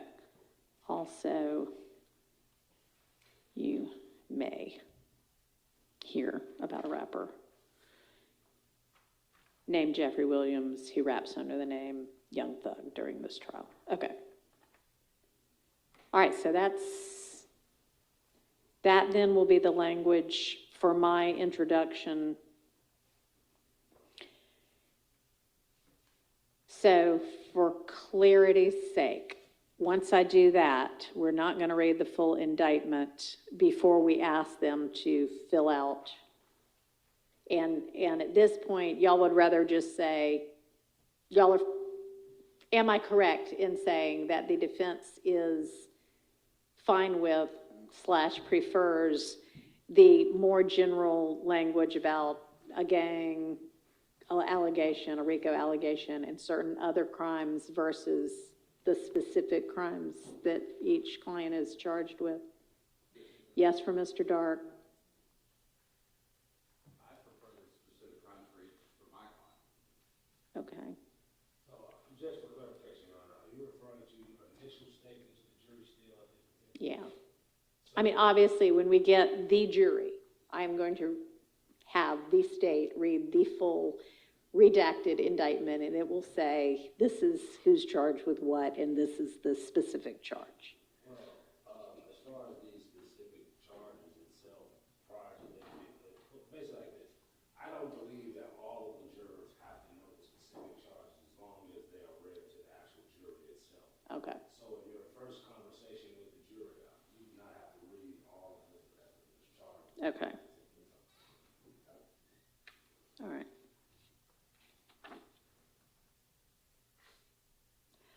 All right, so do you want me saying Mr. Garlington is also charged with attempted murder, possession, or participation, 2 counts of participation in street gang activity, murder, 2 more counts of possession? Well, it wouldn't be, I will already have said gang, so do you want me to go into those kind of specifics? No, that's fine. Okay. And Your Honor, Yes. with regards to the jurors that we bring in, I'm just as far, how are we going to be doing this upstairs? No, you must not have heard me say that at the beginning. We can't do it upstairs, so we're going to be doing it here, and it's going to be Monday, Tuesday, Wednesday, Thursday. We'll have 55 jurors in here. I will read preliminary instructions, which I'm happy to share with y'all. It's pretty much what I read before every jury selection. They will do their electronic questionnaires. Those, when they hit submit, it will immediately go by email to all of y'all, and I assume to me as well. And then anybody that wants to be heard on a hardship will hang around and will hear the hardship as well. I guess my question is, during that process, will you identify the defendants to the jurors? I mean, if you want me to. I mean, I don't. I can't remember when, let me see.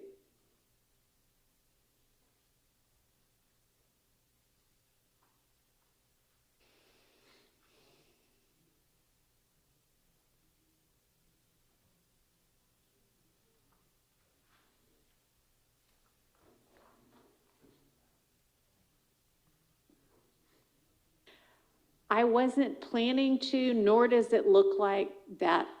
I don't know how Judge Glanville did it, but Well, if you're not, I wasn't planning to. not planning to, then definitely will not want the charges read at that time. Okay. Just so I understand, each day that you do 55 jurors, they are each coming in that day, filling out the form for the first time. Yeah. So you got to take that time each day. Yes, either that or I do one videotape and play it each day, but I'm going to be sitting here anyway, so I kind of feel like I'll just read it. Okay. No, but once we have the real jury, then it'll be I'll have everybody introduce themselves and y'all say, here's me, here's my client, that kind of thing. Okay? All right. They will be reading names on their questionnaire to say, do you know, are you familiar with any of these people? Okay. All right, so then I think we're satisfied with that summary. So circling back to, do we in our questionnaire have the questions that the state has? We have some of them. I don't know if we have all of them. So let's look back.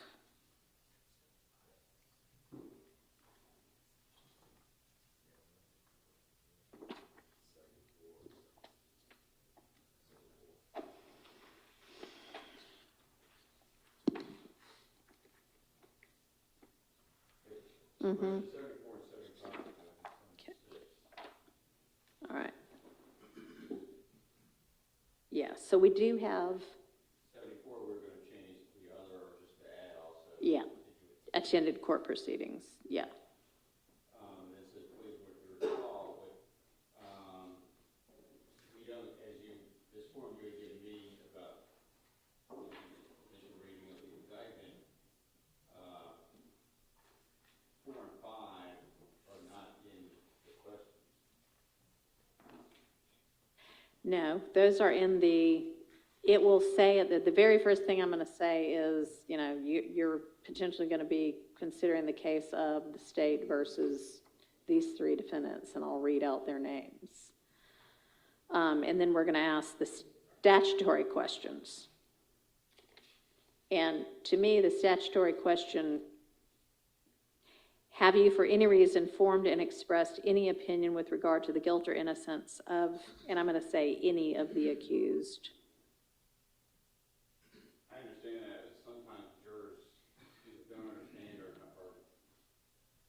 they don't know what exactly we're talking about. So we then come to pages, come up to number 75 or 76 or 74. Uh-huh. Well, you actually attended it. You still say that you don't have an opinion. And I still think it needs to be asked. Okay, so you just tell me what you're suggesting and where. Have you formed an opinion about this case? Have you formed an opinion about the innocence or defense of the defendant, the innocence or guilt of the defendants in this case? And I take those 2 questions and put them, probably at 70, make them 78 and 79. Before 78 and 79 or after? Okay. So. If I may add, I believe what Mr. Katz has attempted to accomplish is to put it through the questionnaire to find out if what the individuals have found out about this case specifically has caused them to form an opinion or be impartial based on what they know specifically about the case from the sources that are. Right. Okay, so after question 77, add, have you formed an opinion about this case? Isn't that a little odd years for it? I mean, we're gonna, if they answer yes to that question, we're still gonna question them and ask them the same thing, how, why. Well, we've offered them more additional information. How did you learn about the case, or we know the case, or did you attend the case? And therefore, after that, then ask that question again. And there's also a somewhat strange part of the voir dire process, because if we find out that they have some kind of opinion at this particular point, that may, their opinion that they express on this paper may disqualify them, so we don't have to ask them some further questions, or the attorneys may have different questions that may be asked on this subject that are not answered, so it may assist us in streamlining the voir dire process. Okay, so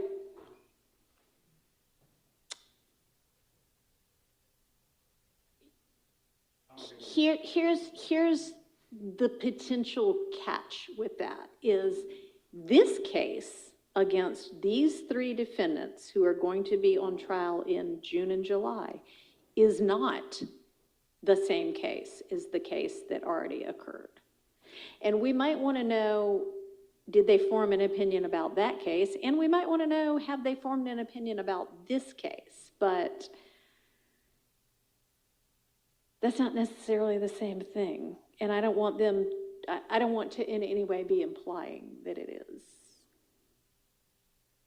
But I think we would be remiss as attorneys, defense attorneys, not having seen a trial like this for over a year and a half, 2 years, and Yeah. publicity, if we don't delve into that somewhere. I mean, I don't disagree. I'm not saying I'm not going to ask it. I just want to ask it the right way. And have you formed... Have you formed an opinion about this case? I mean, I'm fine asking it, and then we can explore what their opinion really involves. I think it'd just be easier and safe just to ask if they formed an opinion about both cases. Have they formed an opinion about the prior case involving Mr. Williams, or have they formed an opinion about this? I mean, I'm not planning to volunteer, hey, there was an earlier version of trial with it involved. I mean, if they know it, great. If they don't know it, I'm not going to tell them that. But then basically, given the fact that in your introductory statement, we're saying that this case may involve Mr. Williams, we're effectively telling them that up front. Well, we're saying you may hear about him in this case. I mean, I think a lot of your follow-up individual questions are going to be, based upon what they say in this questionnaire, but the questionnaire goes to all 440 people, and I don't want to be suggesting something to people that they don't already know. And I guess the only reason, Your Honor, is because the court has a concern with regard to the length of these examinations. Yeah. The more that we can put in the questionnaire and get those answers, Mm-hmm. will allow us Sure. to streamline that process. Okay. I mean, Judge, I think you'd have to have lived under a rock if you didn't know about this case. Probably, but I don't know. Some people just don't watch the news, and some people aren't on social media, so I don't know. We'll see. We'll find out. So are we gonna add those questions, Judge? I mean, I'm trying to figure, yes, I right now have written down, have you formed an opinion about this case? And I guess the answers are either going to be yes or no. And then I can put on here, what is that opinion? Or y'all can ask them later, what is that opinion? Which would you rather? I mean, I think that we can ask that because at some point, if a juror does indicate that they have an opinion, somebody out of either the defense or the state is going to inquire to that, so that information will come out one way or another. Okay. So if yes, describe, or just yes or no? Yes or no is fine, and it will be, I'm sure it will be All right. picked up by somebody. Okay. And then,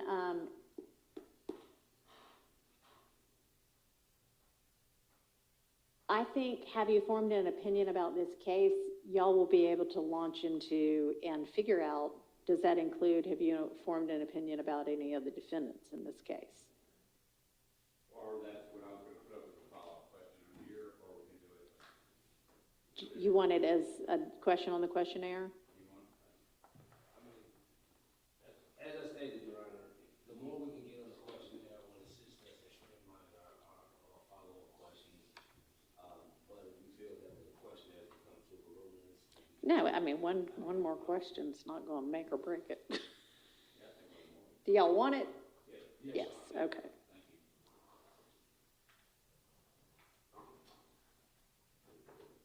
Any of the defendants,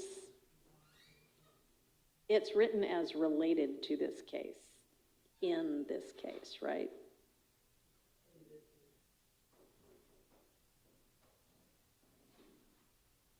In addition, Your Honor, I didn't see it in there, and I know that this is a question that I normally ask in a lot of my trials, but given the fact that the defendants will be present before they do the questionnaire, if we can add in there, if there's anything about these defendants that may cause you any kind of unpleasant feelings or anything like that, I normally ask that at trials, because I found that I've had some jurors who may have had a boyfriend that looked like him, and they don't like him, or may have had a previous issue, if that could possibly be added. All right, so if I'm doing that, am I identifying, here are the three defendants? The defendants will be sitting here at the table, so they'll know these are the defendants.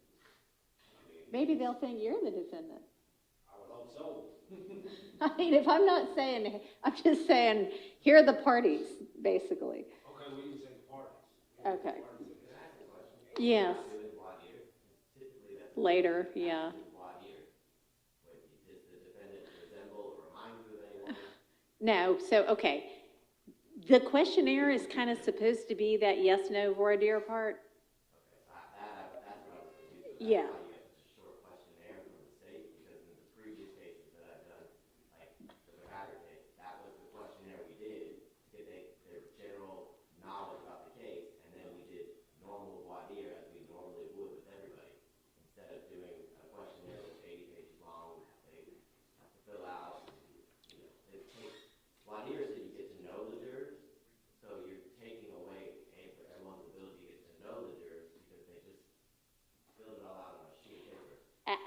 I'm happy to not do the electronic questionnaire, but if we're going to do a questionnaire, it's going to be electronic. So I'm happy to not do a questionnaire.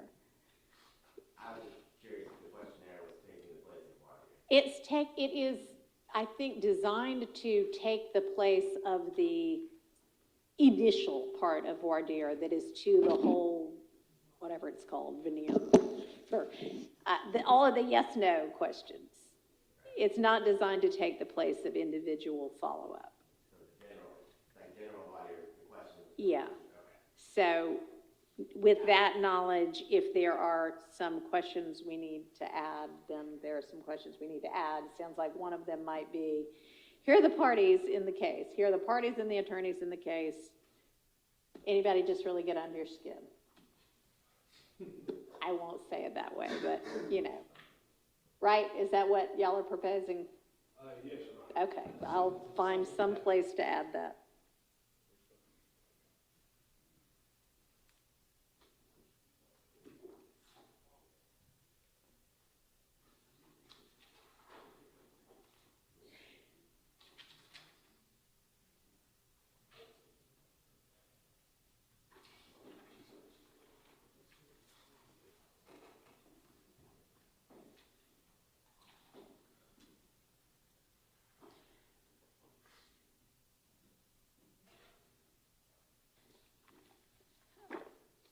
All right.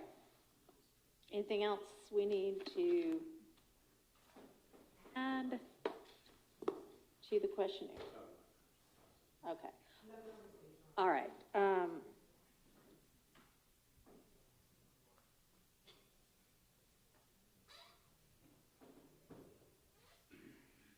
How long does the state need to put together kind of their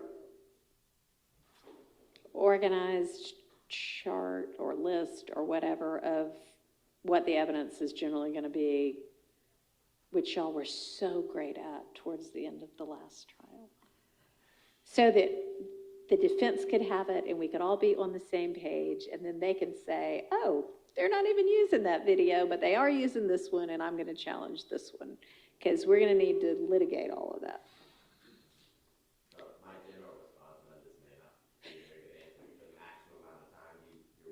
Oh, okay. That is not what the question was. Would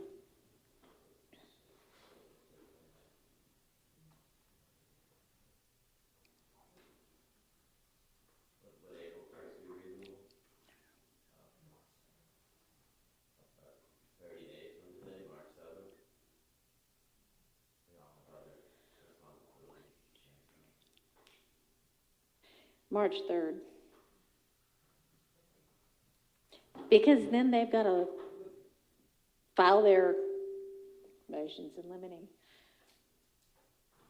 Okay, the state will have its beautifully organized and detailed list of its evidence by March 3rd, by noon, March 3rd, filed. You don't have to file it, just share it with everybody. Oh, which reminds me, I think I've said this before. In fact, I know I have, but anything that y'all need the court to see, like the list of evidence, email it to Ms. Rosser, and or email it to Ms. Rosser, Ms. Buggs, the court, and Ms. Percival, as well as, the opposing counsel. Do not e-serve it. Got that? Nobody e-serve us, please. That is quite a hassle. All right, email it. Okay. So that'll be by noon. You will email that out to everybody by noon on Monday, March 3rd. And then all of the defense attorneys who should have already looked at the entire smaller universe, galaxy, if you will, of evidence, once you get that list that is as close to final as possible, on the 3rd, I'm going to give y'all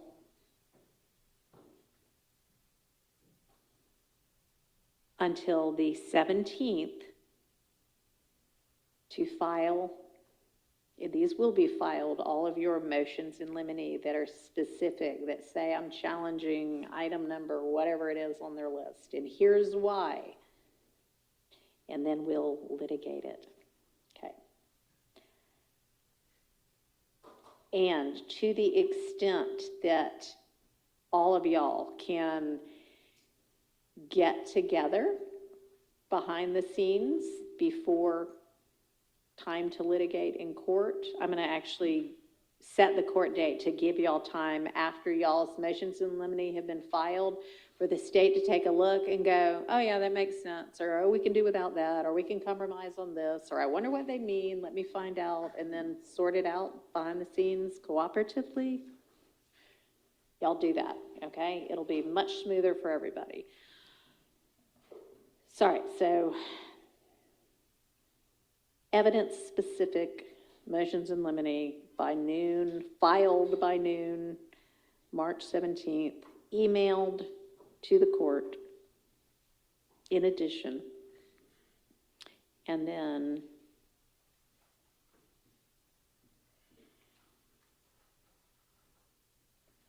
why don't we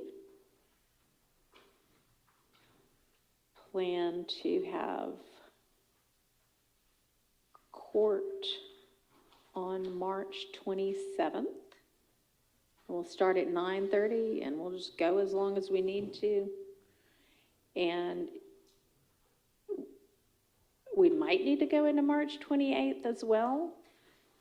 Can y'all look at your calendars and make sure those dates work for y'all?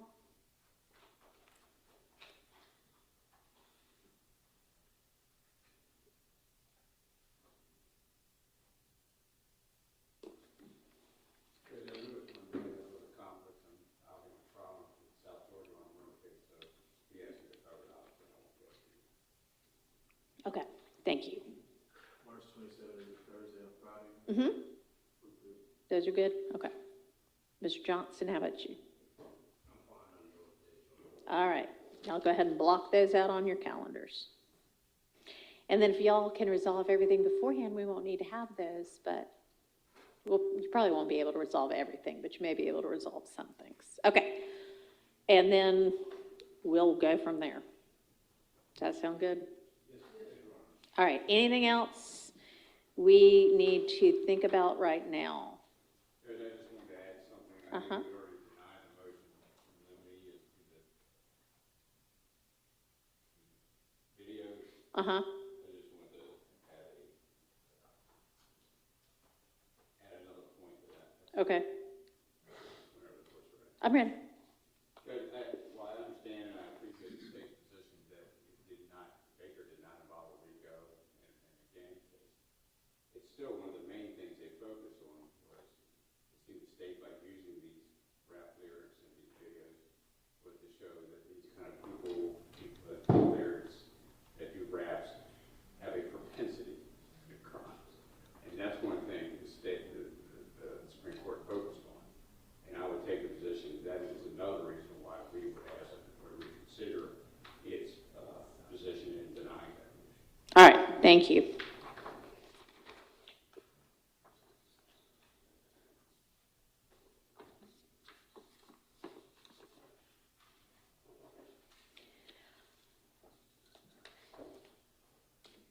So I might need some clarification on, I think maybe it was Mr. Adkins at some point sent an email that said, these aren't overt acts anymore, but there's still going to be evidence presented of them. And is that going to be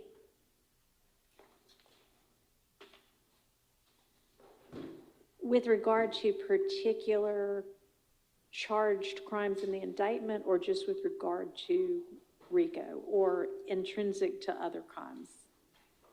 A little bit of both. Okay. To be honest with the court, in terms of some of the street gang charge counts and the count 1 RICO, like, evidence typically will go to both because they're part and parcel of the same, other than the different elements in this case. But that's why that last page of the chart, we wanted to identify, for clarity's sake, for all the court and defense counsel, which overt acts the state intends to introduce in the trial, even though they won't be on the redacted indictment. All right. I guess if any of the defense attorneys have got a question or need clarification about what that means, y'all can just take that up with Mr. Adkins, and he can provide clarity. So it really just means there's going to be an objection or an act back in an overt act. That's what it means. Okay. We just want to be straightforward. Okay. Okay. So that entire fourth page, then, those are not listed in the redacted indictment anymore, but y'all will be introducing evidence of them. And I assume the evidence will largely be what's in the fourth column? Correct, Your Honor. Okay. And in fact, all of these on this chart, they almost are the evidence. Okay. Either a video, a post, or a picture. Okay. Go ahead. There may be one or two that involves testimony. Okay. But like number 112, there's an actual, they're all social media posts or videos. So, yes, Your Honor. All right.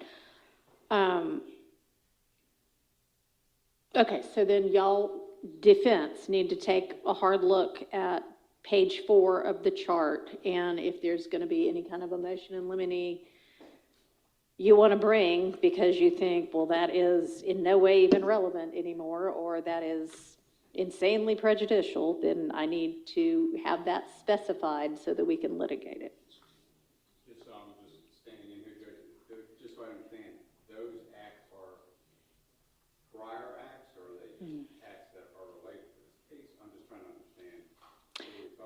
Are we talking similar transactions? So they're going to be, well, I think they're purported to be intrinsic, right? Your Honor, my apologies. What specifically? Just this grouping of the overt acts. So, yes, Your Honor. It was, for example, like some of these are photographs of what the state would, or, gang identifiers or evidence of association with different members that are together. Any number of things that, these are all in the indictment, so it's clear like the date, time, and so it's kind of hard to answer how all 22 of these on page 4, they pertain to a plethora of different items in the case. In terms of street gang elements, RICO elements, there's a number of purposes. Evidence can be relevant for multiple purposes. So they're not, and then there's a couple on here, as I emailed to the court and counsel, in terms of the shootings of Ms. Frida Reed's home, the traffic stop near Trestle Tree after the fight at Magic City. Right. And there's one other one I'm missing off the top of my head. But other than those acts, which the state is articulating as intrinsic, this list is just to assist. Obviously, the chart we give on March 3rd will make it crystal clear what other evidence the state intends to introduce and through who. But this was just wanted to be up front with the defense in the court if they didn't just remove from their mind considering what we redacted. Okay, so the answer to your question is they are going, all of these 22 are, correct me if I'm wrong, going to fall somewhere between that January 2015 and April 2022. They're already listed in the original gigantic indictment, and they are still perceived by the state to be relevant to the charges in this case, if not the substantive counts other than RICO, at least RICO, but some of them may be to say, oh, here's how these two people were connected or something like that. Correct. All right. But are they related to charges that have been no process taken off? No, so all of these were related to count 1 RICO. We just, for efficiency's sake, removed them for where the jury at the end is not going to be tasked the same is overt act 10, which is a facial tattoo YSL on Mr. Murphy. That may be an exhibit of the case, but it's not going to be an overt act that the jury's going to go back there and deliberate. Is this an overt act in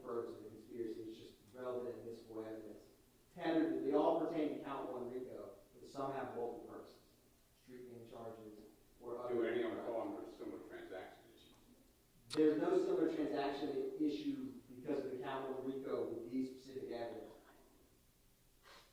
I mean, if you look at this list, other than these are, I guess I'm a little confused. Well, like you mentioned and like I said, I apologize, I'm not as familiar with this case. When you said there was one act where somebody shot somebody's house up. Correct, so. Is that, excuse me, I'm going to cut you off. Is that particular victim listed as a victim in a count in this case? So, no, to answer your question, well, Yes. but in a different, You see what I'm getting at? I'm just trying to understand. Ms. Reed herself was not listed in the indictment, but that retaliatory shooting, there was an email that listed that, is intrinsic to this case. I can talk more with you all, it's kind of complicated, but. Yeah, I think it's, what he's, I think asking is it intrinsic to a substantive charge against one of these defendants? Is that what you're asking? And count one RICO. Yeah, other than the count one RICO, like, is it any of the non-number one RICO charges that any of these defendants faces, is it intrinsic to one of those counts? Is that what you're asking? Yes, and would we still need to have a separate hearing on that? Yes, if y'all want a hearing on them, yes, you're going to have to allege something in a motion in limine that says this should not be admissible evidence. And that's how the state was identifying, so the defense counsel would know what other acts that are not counted we're going to use, so that the defense counsel has an objection. And it's page 422, I believe. So there's an email that Mr. Modelli has that is from January 24th of 2025. So it has January 22nd and 26th, 2015 shooting in Miss Reed's home. The April 28th shooting at Club Crucial that preceded the 1428 Adele Drive and 1903 Drew Drive later that night, which are overt acts 41 through 46. And then you have the October 1st, 2015, which was initially overt acts 56 through 59, which is where Mr. Arnold, Mr. Kendricks, or Mr. Arnold gets in a fight in Magic City, and then they get a traffic stop over near Trestle Tree later on that night. It was an overt act of a conspiracy to commit attempted murder. And then you have the May 10th, 2019, Javon Fleetwood attempted murder of William Howard Jr. So those four are what's in that January 24th email that I know you didn't get yourself, but defense counsel has, Mr. McMullen has it. And then those four, and this was really just, if you look at this chart number 4, a lot of these, other than those four I just mentioned, are just photographs or a video clip, something of that nature, that are outlined in the indictment. All right, I have another question. Are there videos or rap lyrics that are intended to be admitted that are not listed on one of these 4 pages? Not rap music videos or something like that. No. Okay. There may be other videos, like from people's cell phones or something they post. Okay, but rap video, rap lyrics, everything that is one of those things is already in this 4-page chart. Correct. All right, y'all got that, defense attorneys? With regard to, your Baker type-ish argument, you already have before you in this 4-page chart any rap lyrics or rap videos that the state intends to introduce. So you can go ahead well before March 3rd and be looking at that and figuring out whether you want to file a motion limine with regard to any of that. That's the same on page 4 of the chart. Yeah, but there may be, yes, it's the same chart. It's a 4-page chart, and the 4th page was used to be overt acts that are still going to be intended to be admitted, but not as overt acts anymore. The first 3 pages are overt acts, right? Still, correct. Okay. And by the state, from reviewing it, there's only 3 that could be, that I view as classified in the Baker type analysis. Okay. Which was. That's 3 you mentioned before? Yes. Okay. But there are other, okay. Okay. So anything else that says like video, that's not like a rap video, that just is like some Instagram thing or something. Correct. Okay. Okay, thank you. Yes, Your Honor.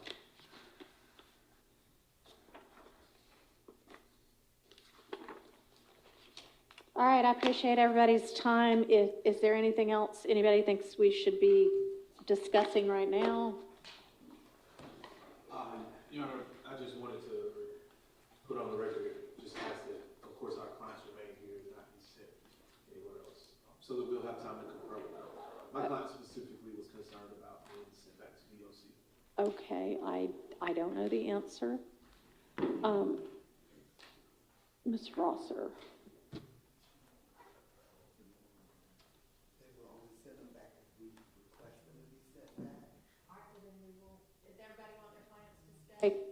Okay, then we will not request that they be sent back, and so they will stay. Judge, that does not include Mr. Eppinger. I have no Oh, yeah, control over that. Mr. Eppinger might, I don't know what Mr. Eppinger's situation is. We might need to talk separately about that. But Mr. Garlington and Mr. McMullen, we'll have to find out whether that's possible. Okay. Your Honor, is there Yes. a time that we can come by to pick up the evidence from? Oh, I had another question. Yes, I don't know what that time would be, but you can coordinate that with Ms. Rosser. And as you know, we had 3 different court reporters on that trial, and one of them is no longer employed by Fulton. One of them is not full-time. Well, they may be full-time, but they're a floater. And my court reporter will be back soon, but is not in the office currently. So it might, I'm not sure who has it. One of the 3 of them has it. Probably my court reporter. I just don't know. But yes, we can figure that out. Let me ask y'all. I have already assumed that you would want the testimony of like Officer Rogers, and I can't remember the other officer's name, but the testimony from the first trial related to that incident. So I already asked the court reporters, please be getting that transcribed. Is there any other witnesses' testimony, and I'm not saying we can guarantee this, but that y'all know you want?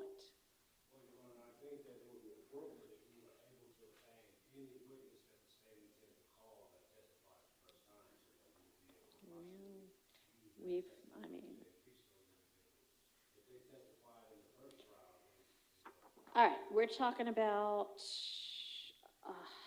132 witnesses, so that may or may not be possible, and it may be that you don't want Ms. Latner's testimony, the 911 person. So take a look at their witness list and prioritize it, okay? And then give the court the, I don't care if you list it all the way 1 through 135, but give me the priority in which you would like that, so I can tell the court reporters, please focus on this witness, then this witness, in case they don't get through it all, okay?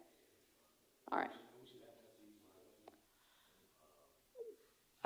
I mean, honestly, they're still working on that Officer Rogers testimony, the people around that right now, so they haven't even moved on past that. Can you have it to me in the next 10 days? Okay. Yeah, could we just, we don't need nearly as many, we just have 4 people. Yeah, just, if you want to go ahead and send me that list, go ahead and do it. We'll send it to them. Okay. All right, anything else? Okay, thanks, everybody.